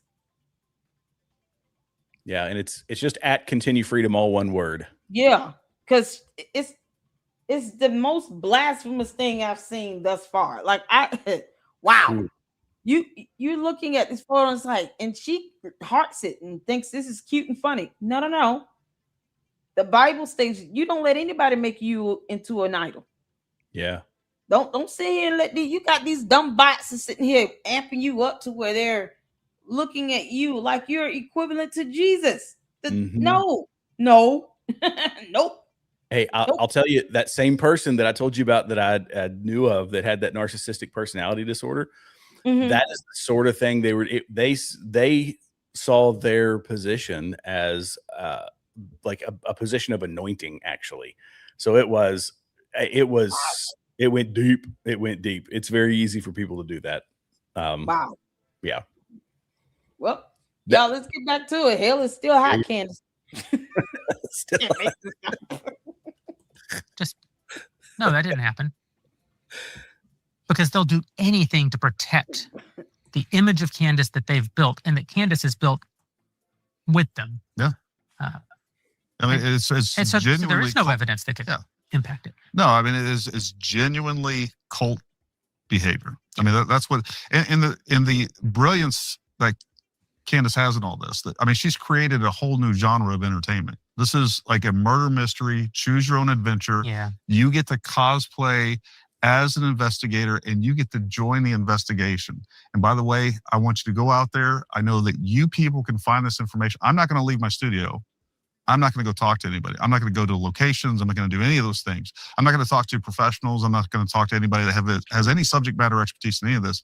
I want you all to do that. And I have a freaking murder mystery email tip line where you can send this information to me and you can feed me new content.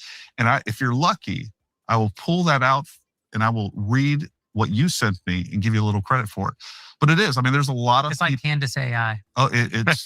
I mean, it's like you have to give her credit in those areas. The way that she can manipulate people. Yeah.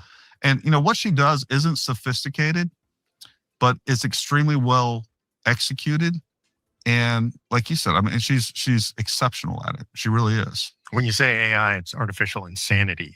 And this is the guy that, I've known Candace for a long time, since way before she was famous. And I first met her at a Turning Point event. She's literally sitting by herself. This shows you how unfamous she was. She was sitting by herself at breakfast. My wife and I went over to chat with her. And I have a habit of when I see young people coming up in politics, and especially if you see somebody who flips from the left to the right, everybody thinks it's cool. Like, oh, they're getting famous. They're on Fox News. They're on Daily Wire, Blaze, whatever. It's like so cool and they're so popular. It sucks to be them at that point. It's really hard. Everybody they know that they knew from their former life hates them, is attacking them. They're being, everybody's on them on the right. We love you. You're incredible. By the way, they're usually going broke at that point in their lives because every other way that they could make money in the past, all those people now hate them. Nobody's paying them. You go on Fox News, you're not getting paid to be on Fox News or whatever you're doing that's making you famous. And so I just tend to go up to them like, I just want them to know, like, if you need anything, I've been through this. It's ugly. I'm happy to help or whatever. And so I did that with Candace and it was fine. We had a nice conversation. And then about 6 weeks later, I just felt compelled to call and check on her. You said something which I think is so true. If you've spent any time with Candace, she's extraordinary. Oh, yeah. I mean, she oozes charisma.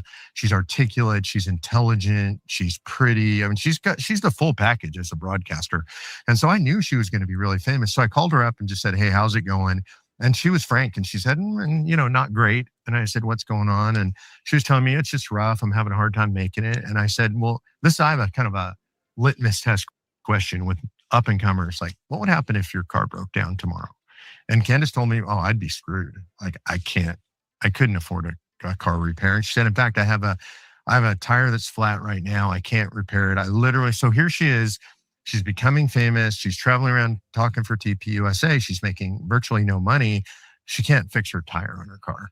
And so I offered to help her with that. And I started paying her. Like, this is a story I've never told publicly.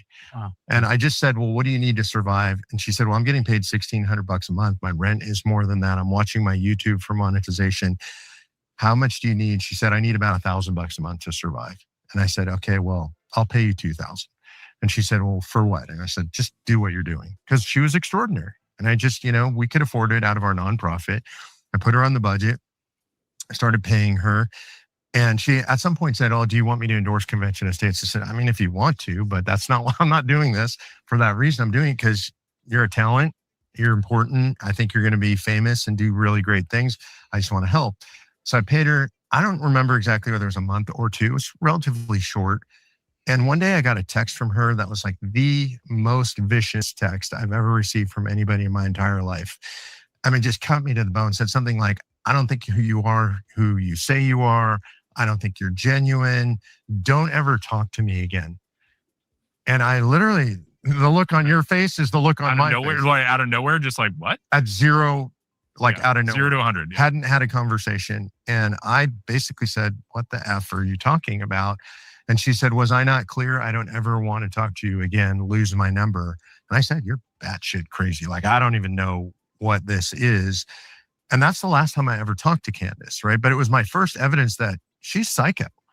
And the follow on to the story is many years later, I knew Charlie socially more than politically. We used to hunt together. And so we'd go pheasant hunting and fishing together. And so I was on a pheasant hunt with him. This is when Candace was having her explosion with Kanye. Remember, she said Kanye designed the logo for Blexit and he said no. So this is all blowing up. Charlie has now made her his communications director. We're on this hunt. Charlie's there. He's on the phone constantly. He walks up to me and says this really weird thing. He goes, I think I owe you an apology. I don't like, I'm not offended by anything you've done that I'm aware of. He goes, you don't know? Nope. Okay. Like, you don't owe me an apology. It's fine. And I asked him a little bit later. I'm like, I don't know what that was all about, but I do have one question. I got this super weird text from Candace. Like, it was just the meanest text I've ever gotten in my life. I was just trying to help her. And he pointed at his phone and he goes, some people never change.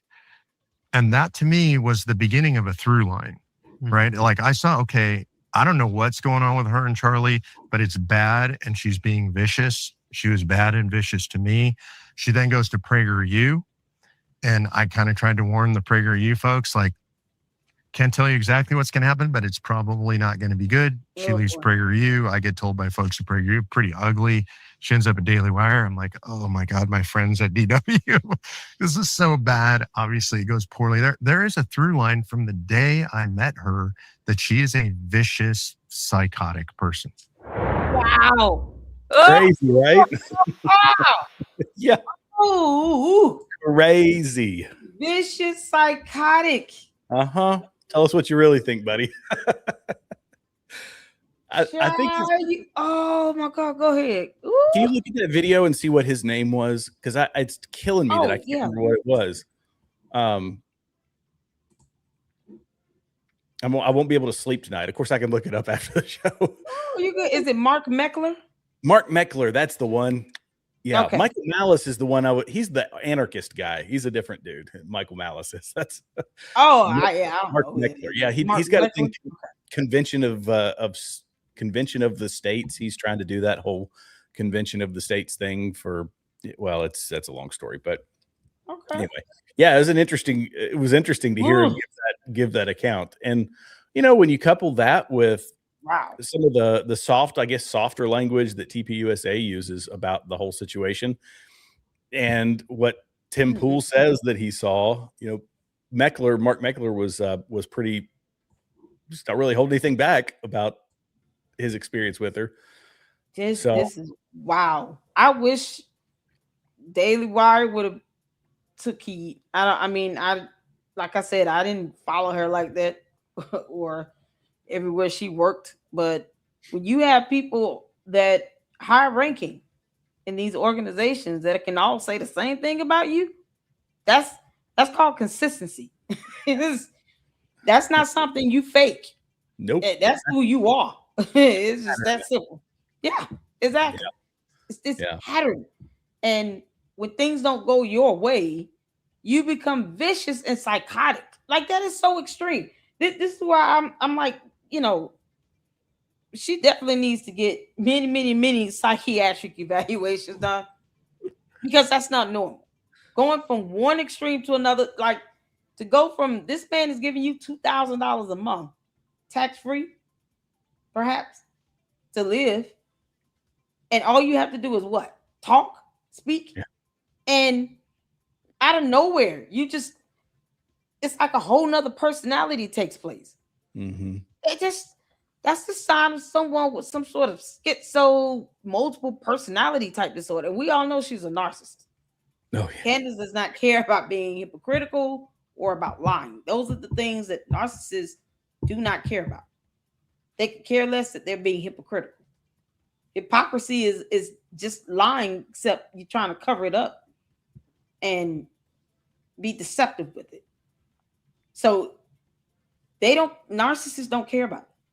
And now we're at a point where we're seeing this 6 million bot army or whatever she call it, mommy slews that are impersonating investigators, breaking federal laws up here, going after people.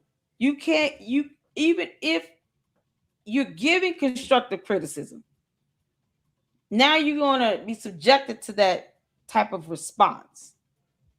And this is the coach she's created. Yeah. And they're motivated. You know, you give somebody a keyboard, no accountability, and a big gulp full of Chardonnay, and they go to town. That's what they're doing. They're absolutely doing it. You know, I thought it was interesting. He talked about her wanting to be Oprah. And this is something that I mentioned when she first got her Daily Wire show, from the set to her like trying to tone down. She started by trying to tone down some of her delivery.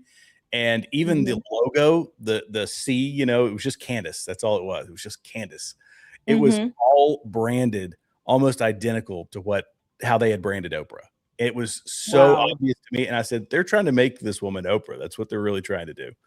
Yeah. And to hear that later on from Jeremy Boring saying, yeah, she just wanted to be Oprah. She was open about it. He said in the same interview, by the way, did you watch the Jeremy's Razors commercial? Do you remember those from the Daily Wire days when he was over there? No, I didn't. So, Daily Wire, he started a razor company, and it was because they were using some razor company that was a sponsor, and the company basically, I guess, backed out on them or said, we're not going to sponsor you anymore because you're conservative. And so as an act of defiance, he started his own razor company. It was called Jeremy's Razors. And there's a scene in the commercial, and he talked about this, where he drives up in a McLaren, and he gets out and he tosses his keys to somebody. And he said that was a dig at Candace, because her first day on the job, she came in and she just handed her keys to the first person she saw and walked in. And it was like just this air of superiority that she carried. And so he said, we actually put that in the commercial, and it was, I think, more or less a dig at Candace and her ego. She just handed her keys to somebody. To what car? Yeah, that's or a Range Rover or whatever it is she was driving. I could just envision her sauntering in, you know, and oh my God, tossing her keys to some random intern working at the Daily Wire. Yeah, okay. Yeah. Toss some keys to me if you want to. This car is not coming back. Man. The arrogance. And that's what part of what the young lady we were watching yesterday. Can you recall her name? It was a Facebook clip video that I was sent. Most of what that young lady was saying, she worked for TPUSA, was the same thing. She was like, you know, this girl was nasty, mean. She was demanding. Sarah, thank you so much. Her first name was Sarah.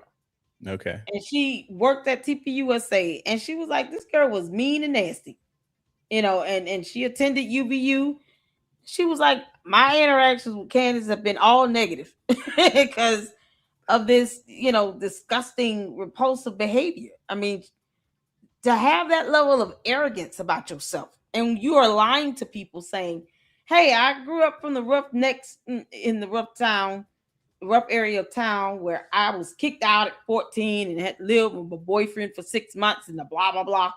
My mom and dad were broke and blah, blah, blah. All this stuff you put out here going up the ladder. And then you end up having this arrogance about yourself. Mm-hmm. Like, at the very least, if you're lying about the so-called struggle you had, you would think you remain humble and keep that persona at the very least. But no, you're going around here like a spoiled brat. Yeah. Who spoiled you? Where did you get this from? You know, I've said this before that thank you, Sarah Clark. You know, I could see somebody that has a meteoric rise. It's like anybody, they don't know what to do with the fame. You know, it happens in professional sports, and it happens in Hollywood, and all this. People all of a sudden have fame, and they've got an entourage, and they've got all the money, and, you know, more than resources than they know what to do with. And it gets to their head, and they start thinking, maybe I really am this special because everybody around me is telling me I'm special. And when you couple that with what is a narcissistic personality disorder, in my humble opinion, no matter evidence to back it up, but my humble opinion, then that's just a complete recipe for disaster. Another story that Jeremy told was her coming in, she had an assistant, and I guess this assistant stood inside and waited for Candace to show up. And when Candace showed up, her coffee had to be hot. And so she would go to get the coffee in the morning.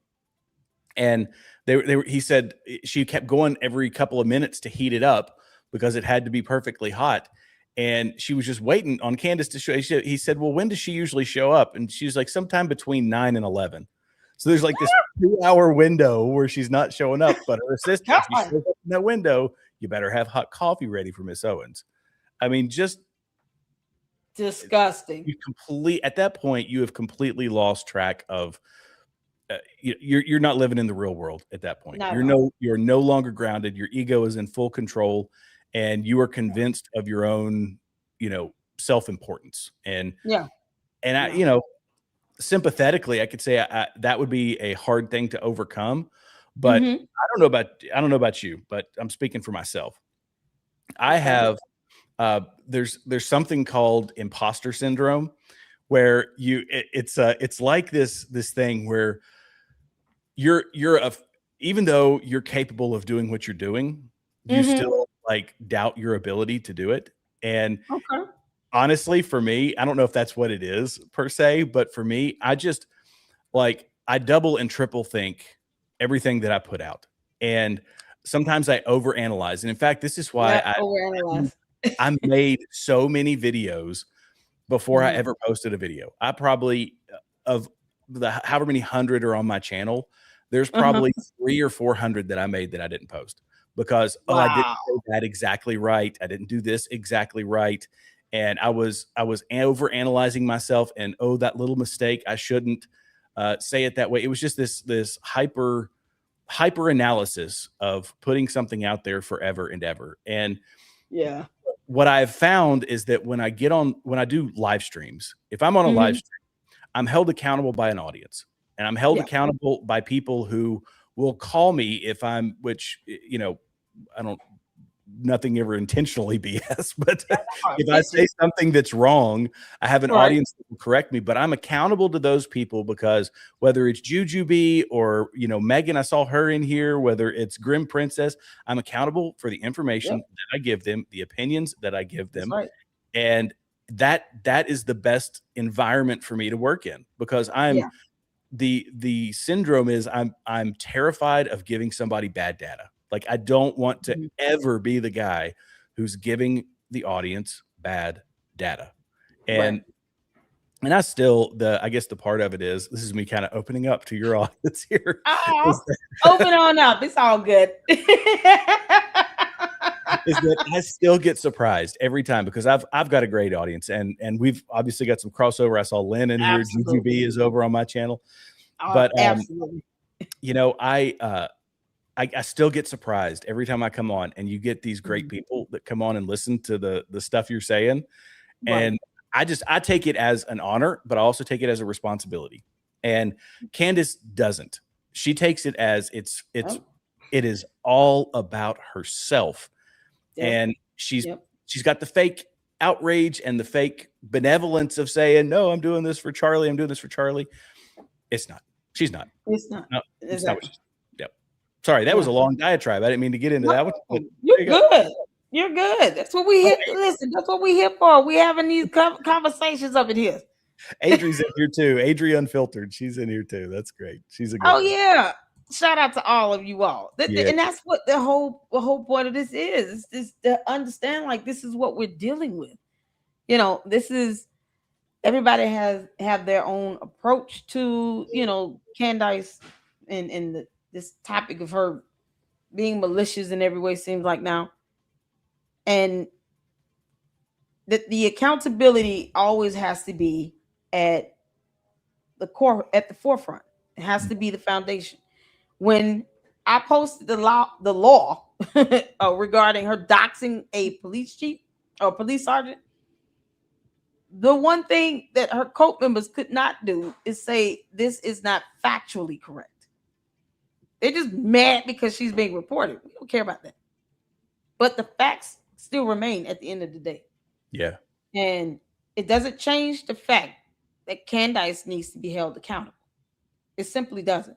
100%. And I think that's part of their MO. they're the cult. They got to protect the cult leader and all this other stuff. Candace is like the black female Jim Jones now, in my mind. and it's that extreme. And if you can use all these dumb bots to convince real people that not only everything you're saying is right, but you should also act upon this, incite some level of violence where people are going to jail because of what you said. And they felt like they needed to send a death threat out to somebody, and they got caught. You can imagine the type of influence and impression she could leave on them if she were in person with them. If these people were somewhere physically located in one place, and they already have this undying fealty and loyalty to them, you could basically command them to do anything, and they would do it and not care about the consequences. That's the issue. They don't want the consequences to come along with their heinous actions. And that's what makes a person dangerous. I've been saying for 7, 8, 9 months that Erica Kirk needs to get a protection order. It's not even a scare tactic. It's just a matter of reality. And if she's already had to face the idea of something happening to her at UGA that caused her to have to cancel, their response to that, Candace and her co responded with anger. They were irritated. They were mad. How dare you cancel this event? Now, blah, blah, blah. What do you mean? So she cancels this event because of safety issues, and then actually goes home to be with her kids. But then when she goes to White House Correspondents' Dinner, why was she out there anyway? She should have been home with her kids. But look what happened. She canceled because of security concerns. And then the moment she goes back out to the public, which is at this White House Correspondents' Dinner, an open shooter comes in. Mm-hmm. And you get now this, it's almost like, what are they planning? It's like they almost set her up, and they're disappointed that she thwarted their plans by canceling the event. And when we sit down logically and we see what's happening, because I see through Candace, scaring, putting it past me. It's almost like I wouldn't be shocked if she, had to stand before a judge and it was proven with evidence that she had a hand in all of this. That wouldn't shock me. Because why would you go out your way to, at the very least, put people like this in this level of danger? To be a threat to someone that has two minor children. Mm-hmm. If you don't feel like it's going to somehow benefit you or be worth it for you in the end, what are you getting out of this? You making whatever money, but you about to start going to court because you're being sued. So how well are you going to be able to hold on to that? What is the true vindication in this? Because that's how she's behaving. She's behaving like a scorned woman on the path to vindication. And for what? What are you expecting? So if people are going to jail around you, don't you think it's only a matter of time? Because these people are going to jail because of what you're saying. And they're giving death threats out to people. They're not doing anything else. They're not trying to have debates. They're not trying to come together to be reasonable about any of this. They believe whatever she says, even though they could read and research. Not even the law. They won't do it. But what is her end goal with this? Seeing the consequences of all of that. This girl will catch a lawsuit and then get mad because she's being sued. But still will not change course. Now we're on 2 lawsuits, maybe 3. And if TPUSA go in 4, that's not including people who had to relocate. We had Joshua Carr here a couple months back, where he knows at least 2 people that had to relocate. Wow. Because she put them out there. And they lived near UVU. They had the whole community, people looking for them. It's almost like they had to go into hiding. And for what? People have to uproot their lives because of the danger and the threat that she put people in. And for what? So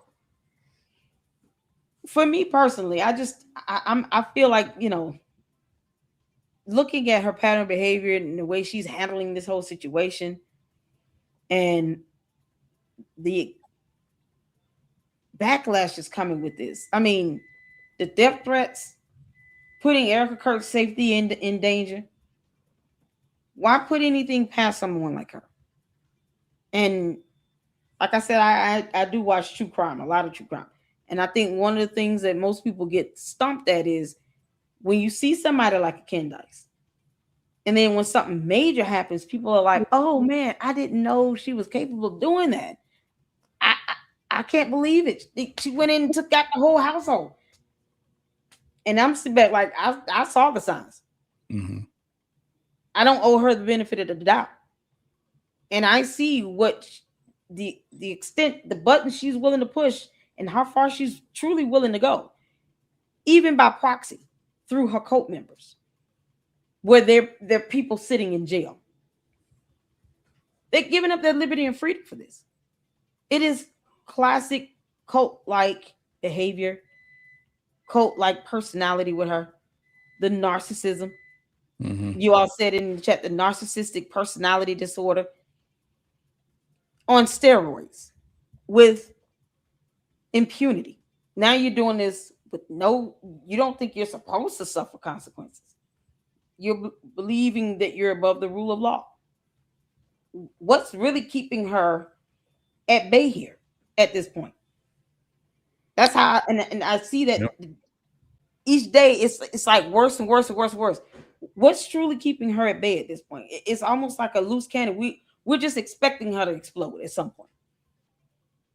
What do you think is going to happen when that does? Give me your thoughts on that. I think she separates herself. This is another thing that can happen on the internet is when you really don't care, you're just in it for, like you say, I don't really know what her end state is. It's like, where does it end? When does it end? How does it end? I don't know. I think she knows that there's going to be a trial for a long time, it's a long time before we get to actual trial. She can milk this cash cow for as long as she possibly can. She can build whatever audience she possibly can. I think some people are going to catch on to the grift. If enough of us are talking about it, people are going to start saying, all right, now it's just getting loony and I'm out of this. Not to mention people are losing relationships over it. There's countless people talking about marriage is ending over this stuff. And marriages, I can't even talk to my wife because all she is doing is listening to Candace stuff. And that's all of our conversation. Frank Turek actually had this on one of his shows. I played a clip and he read a comment from a viewer that said, I'm married, but now I can't have a conversation with my wife without this coming up. I'm trying to do the right thing as a husband, but I don't know how to do it. I can't get her off of this, this treadmill or spinning wheel, hamster wheel of Candace Owens content and delusion. So crazy. I think that a part of it is money. I think that until some legal action is taken, it's not going to stop. But in the meantime, she's going to continue to rake in these massive amounts of money, super chats and monetization and all that shouldn't even be there because YouTube is supporting her. YouTube is boosting her. Yep. And I had another thought and it left me before I got to spit it out. I forget where else I was going to go with that one. But can you speak a little bit more on this whole marriage? I mean, you married. Do you have any advice you want to offer to married couples out there losing their marriage over Candace? Like all the consequences all around are just ridiculous now. I can tell you that there's someone that I interact with on a regular basis, and he actually voiced something to me. He's not my generation, but he voiced it to me. We kind of talked to each other on a regular basis. We pray together and things like that. And he said that his wife was actually getting involved in this sort of stuff. And that they had a conversation because they have a very good, very long, very good relationship. And he said, is this bringing you joy in life? or is this something that's disrupting our relationship and your joy in life? And after that conversation, it was, no, I'm stepping away. But that was because, he kind of took charge of the situation and said, no, we're not letting this become a thing for us. Right.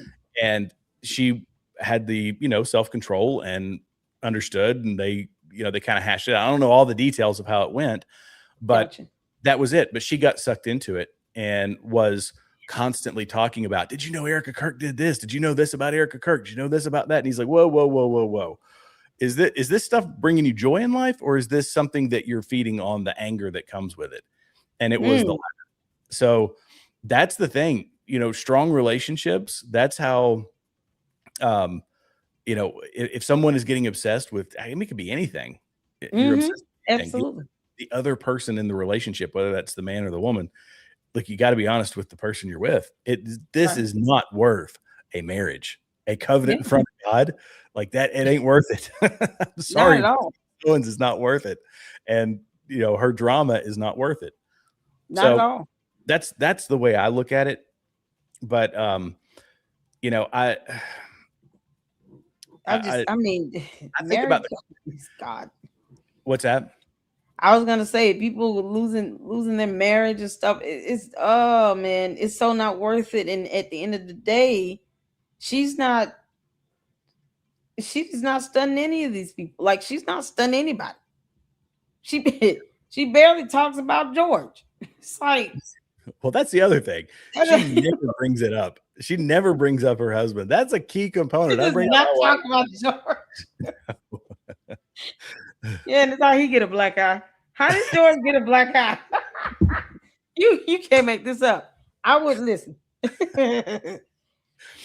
I saw that photo and I said, man, that looks just like Tyler Robinson in that alleyway at the parking deck going down the stairs. I'm like, I can't believe he walked around with a black eye. He wanted us to see that. Yeah. Because he knew he could have just covered it up or wore some shades, right? He went in a photo and didn't try to take it down or anything with this huge black eye. It's like, what is going on? She got injuries that aren't being explained at all. Whatever happened to that foot? What happened to her foot? She was in a boot.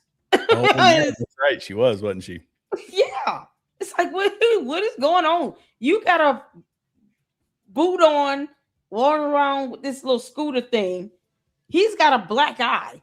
And you two just walking through the airport like nothing wrong. What? This can't be healthy for the kids. Well, she doesn't care about marriage or respect it at all. No. Well, I want to go back to something you said earlier. You were talking about the crazies and the violence and all that. And this is, the separation from people on the internet this is the point that I was going to make that I'd forgotten, is that it's very easy to say that what we do is consequence free, and it's really not. Yeah. So, that's why it's nice. We come on here and we can talk about serious stuff, but we can also laugh. We can say that, this is a component of the content we're consuming. There are lies out there, and we're trying to correct the lies and the deception of our fellow Americans, people that we care about. That's what we're here to do. Yep. There's very little consequence in that. We could misinform somebody. We could do something like that. But when you just don't care and you are taking it to the level that she is, with information that is clearly a lie, clearly false, exactly. And that you build the conspiracy and you build it into, this woman, basically treating it as this woman, Erica Kirk, is out here walking around free as a bird, and she was responsible for this. Brian Harpole is walking out here free as a bird, and he is responsible for this. And all of this anger that I have put in you, this is me talking as Candace, I've put all this anger in you. Here's the people. You want to know why she wants to know where Erica is at any given time? It's because that can be broadcast over the internet, and she can say it consequence free, because just like when they radicalize people politically, they say, look, it's just political talk. Politics is rough stuff. And they plead ignorance and they plead innocence when they that one of the radicals, because it only takes one. We saw that the exact thing with Charlie Kirk. It only took one, and something catastrophic happens. She sees herself as separated from that. I can say whatever I want. First Amendment. I never said that they should do this, but she's built an environment that cultivates radicals, and that's her shtick. And when you cultivate radicals, you get complete mental capture by whatever it is that she wants to say. And they listen to her, as you've said, as a cult leader. And when that cult leader implies certain things, that these guilty parties, well, I'm a good citizen. I believe that there should be justice. And so I'm going to go out here and take justice into my own hands. That's the environment that she's created. And exactly. The person that was arrested for, did they threaten Erica, or did they actually sent a death threat? Yeah. And they got arrested for it. It's because it's a crime. I mean, it's a crime to send death threats. You cannot send death threats and say that's free speech. No, it's not. Nope. And the 6 million dumb bots she have that refuse to read laws are not going to help you in court. And that's what, at the end of the day, overall, what's being missed here. Candace will not hire you an attorney. She will not pay your mortgage or rent. She will not pay your bills or buy you groceries or food or nothing. She has no sway in your household. These same people, meanwhile, are sending her their rent money. And she's using it to just stack it. She doesn't need help with attorney's fees. She's a multimillionaire. But these 2 lawsuits she brought them on herself. Meanwhile, she doesn't care that any of these people are roaming the earth. As long as she feels like she has their undying fealty and loyalty, they don't care if she's breaking the law. And they literally in real time are saying all of that on X. Like they could care. They're not disputing the law, but they're like, well, why would you tell on her? Because I can. And I will, because she's breaking the law. I think it's a profit and loss. Yeah, I think it's a profit and loss thing for her too. So it's okay. I'm making 10 million, 20 million, whatever it is she's making a year. Who knows? You know, on my merch and my super chats and my monetization, I'm making this many million a year. It's going to cost me 3, for a lawsuit, and maybe I can win it or we can settle. Like, let's do the profit and loss here.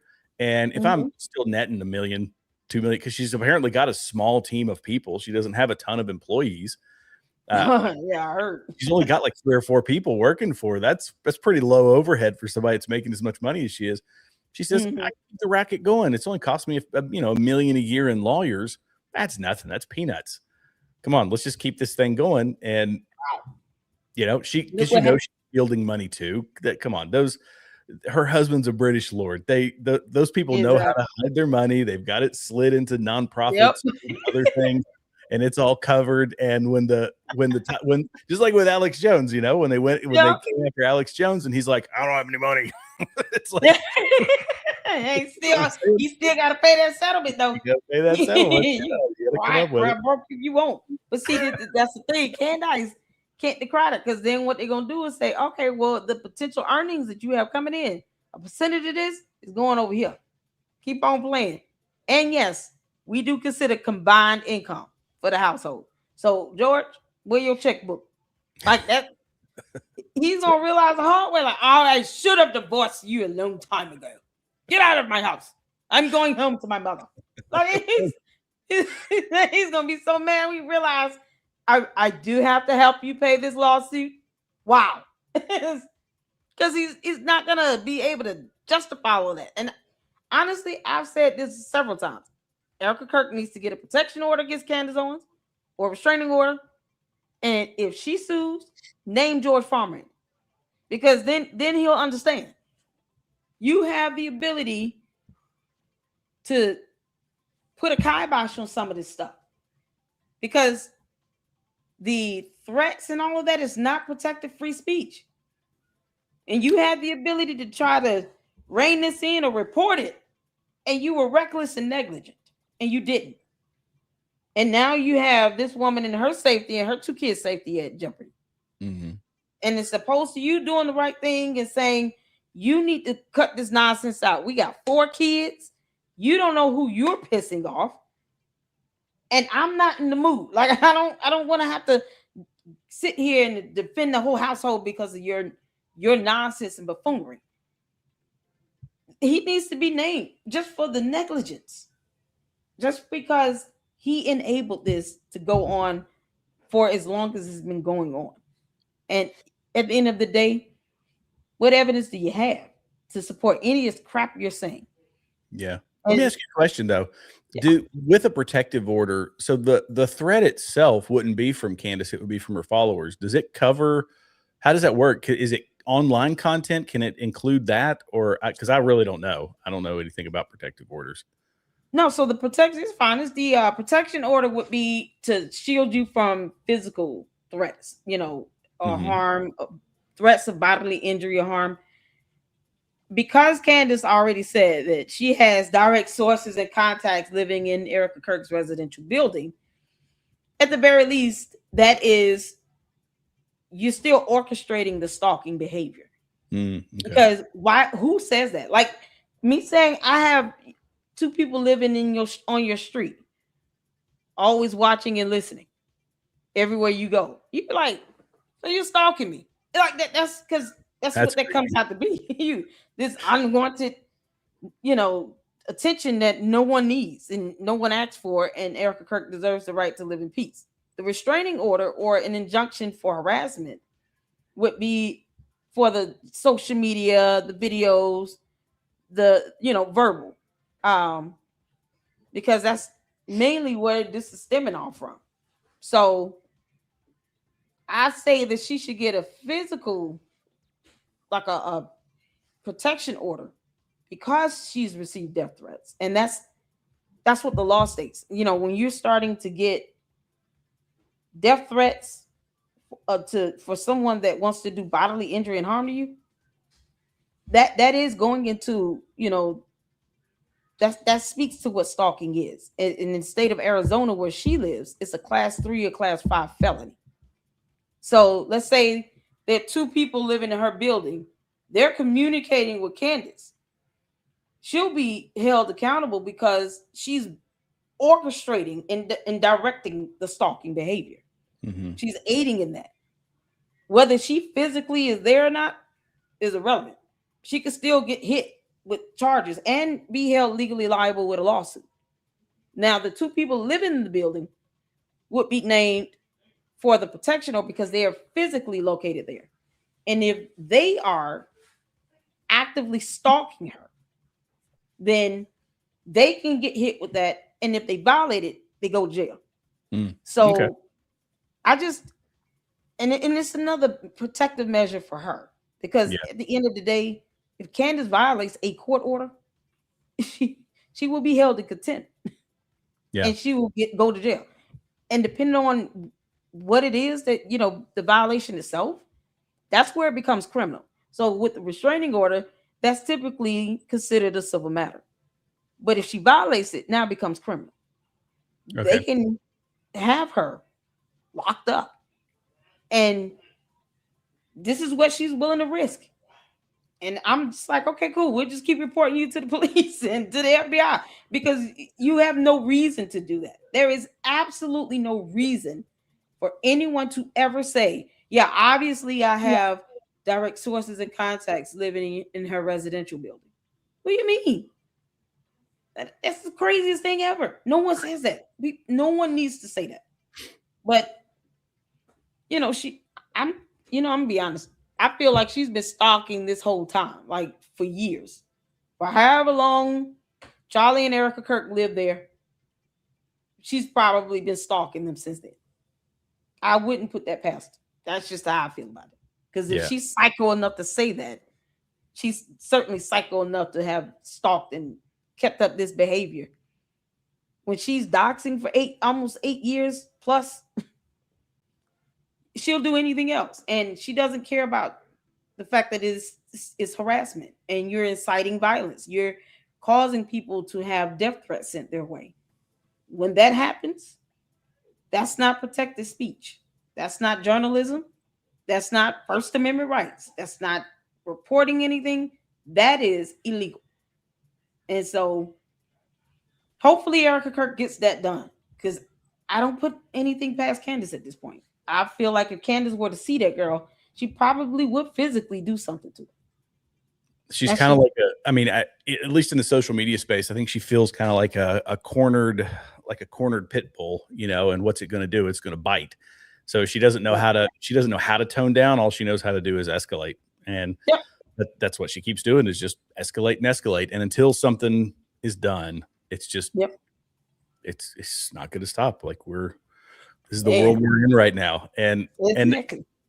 But I feel like we're doing the right thing by bringing it up and by highlighting and the way you do it with a smile, like it's even better. It's Mala time, okay? Mala time. It's Mala time. That's right. My goodness. It's Mala time. We always have to end out on some laughter or something. Yeah, oh my goodness. You gotta bring in the smiles. I wanna because we hitting 2 hours. I've enjoyed this. I've enjoyed it too. I hope you have. Absolutely. I'm having a good time. Are you all having a great time in the chat? They said Gary is live at the same time. Y'all know I can listen. Yeah. How dare he? Gary, I said, what's up? The audacity. Can you believe that? The audacity of that man. Can't believe him. Oh my goodness. So we got to catch the replay on Gary, because we got I think he has Eda Marie over there hanging out with him. And oh my goodness, she is hilarious. Hilarious. So the biker chick, what's it called? Isn't that her? The biker chick thing is her, isn't it? Yes. Yeah. The Candyland biker babe. I was like, this is the best way to troll Candace and her whole coat. Is this the comedy of it all? It reminds me of, and I told her this a while back. This reminds me of Mad TV. Just comedic gold. And I said, girl, if you continue this, you will go a long way. This character itself can be its own persona. So now she's got the Candyland Biker Babe YouTube channel and X account. With that character. I told her, I said, girl, that character alone will take you far. It was, oh my God, such a blast doing one of the anger management sessions with her. The first one she did, and then I think Milk Bar is done the second. And then of course she sends out these little cease and desist videos, just absolute comedic gold. Comedic gold. So I do want to end on that note, if I can. If you got any other finalized statements, any other thoughts you want to leave, the gentlemen in the LLC, married couples, don't let Candace cause you to get a divorce, because she won't. Any other things you want to make note?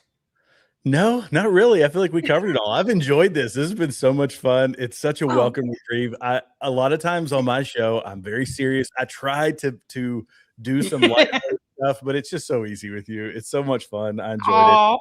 And I appreciate you having me on. And it's great. It's great. Absolutely. And you got to come back now, because I tell all our guests this.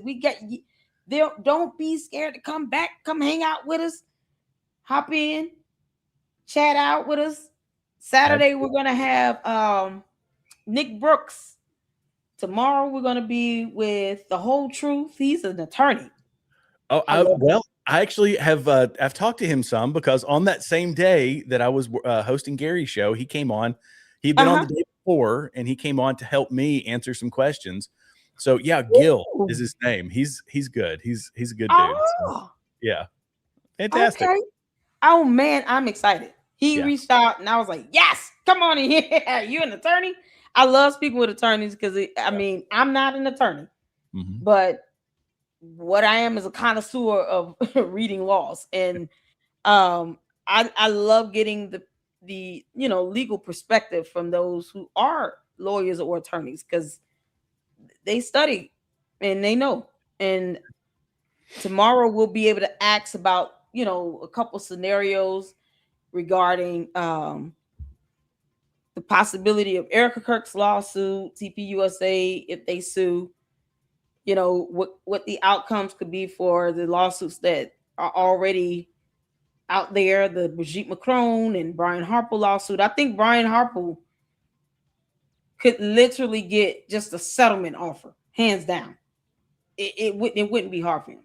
They're trying to present the argument that, well, he's a public figure and he needs to prove malice intent, which he can still do. But they're trying to make it seem like he thrust himself into the spotlight when he went on Sean Ryan's show. It's like, no, that's not how that works. He went on Sean Ryan's show to debunk Candace because his business was taking a hit and he was losing contracts, and which equals to money. That's called tort. So when you're interfering with someone's ability to make money and they have obligations financially, all because of defamation, you can be held legally liable. And that's what's happening. So the idea that he did that one show and all of a sudden he's a public figure, no, he's not. And you have people trying to board of cult members or something else, but what they do not do is read. And there are laws that kind of outline for the court what is defined to be, legally defined to be a public figure. Going out just to correct the record, because now you're being forced to have to defend yourself based on Tennessee's state law, is not a public figure. This is a man who has a business trying to save his business. That's simply, he was friends with Charlie Kirk. And it's like he's already catching it. He looked like he felt guilty. He did the Sean Ryan interview and he cried. And I mean, it was very real and very personal for him. And he was Charlie's bodyguard or security detail for 7-8 good years? Yeah, something like that. Of course, you want to grow a kinship in a relationship with that person. But to castrate them and to make him feel like, he's inadequate when he knows what he's going through. And that loss, it hurts on many levels for him. Well, but and just going because, out here and defaming him doesn't make it better. Yeah, and just because it's easy for Candace Owens to betray somebody doesn't mean that normal people, it's easy for them too. I think that's why she can envision some sort of betrayal, because in her mind it would be fairly easy. The average person, like Mr. Harpole, it is not, because he developed a relationship. You don't just turn on somebody and do something like that. It's not that simple. For her it is, for him it's not. Right. And so that was his main goal when he went on that show was, okay, I feel like I have to address some of this nonsense and buffoonery because it's hurting on many levels and it's completely false, provably false. And so that's something we're all waiting for Erica Kirk to drop a federal lawsuit as well, but the attorneys can give great insight on, the outcome based on just other cases similar to that. And that's kind of like the go-to. You want to know how law is interpreted, you turn to case law. You look at what precedents is set, and how, let's say, cyber harassment, and that law is interpreted and enforced in other cases. So when they're out here talking, they are so mad on X. They're sitting here throwing a tantrum about, no, this is freedom of speech and this is blah, blah, blah. It was not. Nope. Yeah. There's case law and Supreme Court rulings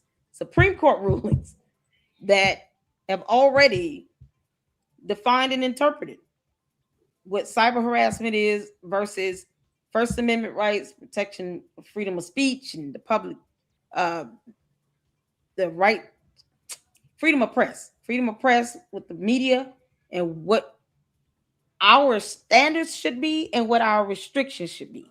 We should not be breaking laws to talk about anything. It's not necessary. Yeah. So if we can't avoid doxing someone to talk about someone's testimony, then what are we doing? Candace she said herself she doesn't care about the investigation. She already said that months back. She said, I do not care about the case in Utah. Got it. So why are you sitting here trying to throw water on it and question the evidence in it if you don't care about it overall? You've already put it out there that you don't care. So now you are sitting here getting to a point where it's like you're trying to intentionally taint the jury selection, creating such a bias about this evidence that's been admitted to where it's like, I don't know if they will be able to avoid asking the jurors, hey, have any of you watched Candace Owens? Because if you watch her show, get out. We're not in the mood. Like, it's going to be hard for them to avoid asking that. Yeah. It unbelievable. So Candace, you want to be Oprah, but you're not. Keep trying, dumb girl. So if you guys make sure you all check out Continue Freedom's YouTube channel and all his great content. We got to end it with some laughter. Let me pull a Edie Marie. Oh, there you go. Oh yeah. We gotta go there, y'all. I wonder, did she put all her videos? I know she started her Candyland Biker Babe channel. I went over there after I saw it. I think there were only like a couple over there. So she hadn't posted a ton. Oh, she hasn't posted a ton. Okay, cool. Oh my goodness. Which ones have you not seen? Let me ask that. Which ones have you not seen? She's got many. I don't know. Oh Lord. Just pick one. Have you seen all of them? Pick one. No matter. Okay. Oh man. I haven't seen that one. No. Oh my, I love that new. Oh, hold on. Let me let me save it to my thing because I hate to view when it's these YouTube shorts like that. No. Okay. Because we want to have full view. There we go. Make sure you guys go check out Edie Marie. Show her some love and support over there. Make sure you hit the like button and subscribe. Oh man, I'm so ready for this. All right, let's get to it, y'all. Hit the 4 when you can see in here. Let's go. Oh my, I love that new whole music. Oh God, oh my goodness. Sometimes I call in just so I can. Do you? Come on, go back that thing up, or should I push up on it? Okay, go ahead with your tip, please. Hey, Rhonda. Yes, baby. Hey, do you I'm mind coming and helping me with my rod? Here, it fell out again. Okay. Please, I got a lead on hold. Oh, was it shook? Is it got shook now? No, it's about Tupac. Thank you, baby. Thank you. Let's try the new titanium rods. They're a lot sturdy. Oh. All right, honey. Bye. Bye. Make sure you put some ice on that. Next time I'll send out a memo that I'll be wearing this top. Stay strong. That will certainly do. No. Oh my, I love that new whole music. Oh God. Oh my goodness. Sometimes I call in just so I can. Do you? Girl, don't you stop. Come on, go back that thing up, or should I push up on it? Okay, go ahead with your tip, please. My God. Hey, Rhonda. Yes, baby. Hey, do you mind coming and helping me with my rod? Here, it fell out again. Okay. Please, I got a lead on hold. Damn, Oh, was it shook? Is it got shook now? No, it's about Tupac. Thank you, baby. Thank you. Let's try the new titanium rods. They're a lot sturdy. Oh. All right, honey. Bye. Bye. Make sure you put some ice on that. Next time I'll send out a memo that I'll be wearing this top. Stay strong.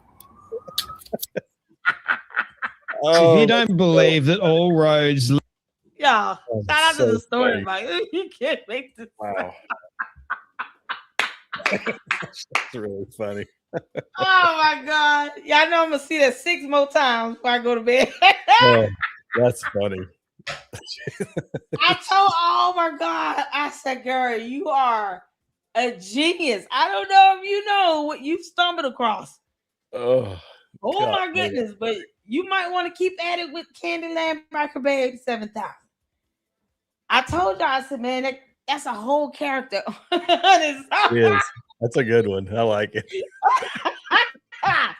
Well, I'll take you to the hold. Huh? What'd you say? I got a tip on hold. Oh, is it about Suge Knight? No, it's about Tupac.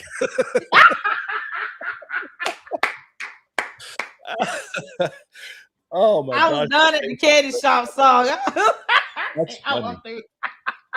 Wow. That was too good. Thank y'all so much, man. We got to get the supers in. I want to thank you for hanging out with me here in the LLC. It has been an absolute honor. And anytime you want to come join us, hang out with us, by all means. And if you want, the video so you can do clips or whatever, feel free. I always tell people, take my videos and do whatever you need to do. Get your point across. Right. So shout out to all of you all as well. What are these gifts? What's these gems? What does that mean? I have not seen that. You seen it? I haven't either. No, I have no idea what that is. What does the gems mean, y'all? Thank you, Gold Coin. Adrian sent 350 gems. Finger heart. What? Can someone explain the gems? Oh, wow. This is 1,000 gems. Corgi, thank you. Susie, I appreciate. I don't know what these gems mean, y'all. Juju with 30 gems. Flower. Listen, thank y'all so much. 2 gems, 100. Megan, how you doing, Megan? Y'all shout out to the mods. Mods are amazing. I have the best mods on YouTube. I appreciate all of them. Yeah, Megan's great. She's over on my channel too. Oh, Megan, shout out to you, Megan. Clap and seal 250 gems. I don't even know. Am I reading this right? 2 gems, silver star. Silver star, 2 gems from Adrian. What? Gems. Okay, Mindy says, here you go. This is x.com. Is that the did you get the photo of Candace looking like Jesus carrying a cross? Oh, no. That level of blasphemy. Oh my God.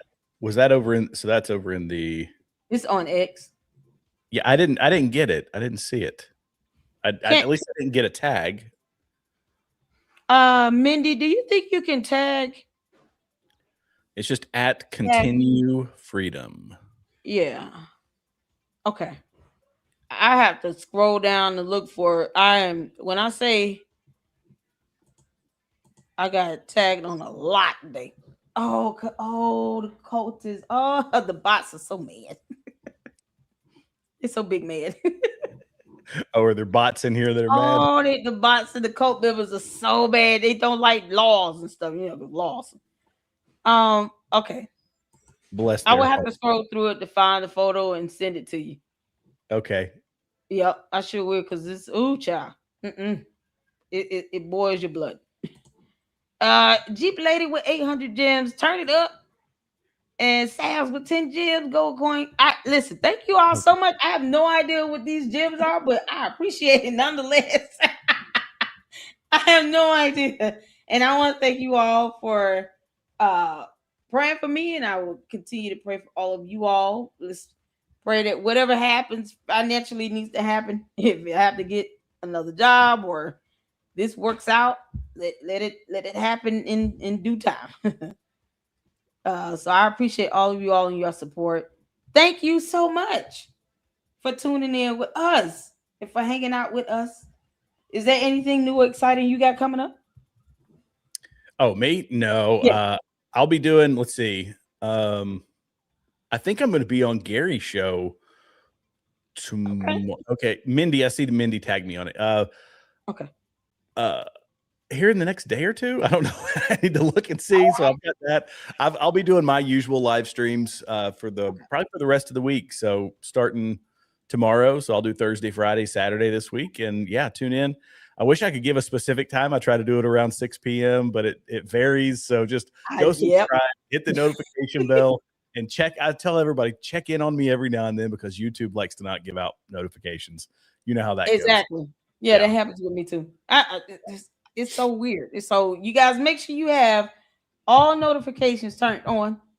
Drop down selection after you subscribe, then hit that bell, drop down, all notifications turned on, because YouTube will not always send you notifications. And that got me tripped up yesterday. I was like, I'm sorry, I had people wait for almost an hour. I was waiting on my own notification. I was like, oh man, that's so bad of me. I got to do better. But we are going to do better now. So I appreciate you all. Thank you so much for hanging out with us. You guys continue to keep your foot on Candace's neck. And that's it. You know, we all about safety here. Erica Kirk, please get a restraining order, protection order, whatever you need to do. Keep you and your family safe. You guys stay safe. You guys stay protected and prayed up. And until the next one, I will see you all later. You all have a good night. Deuces.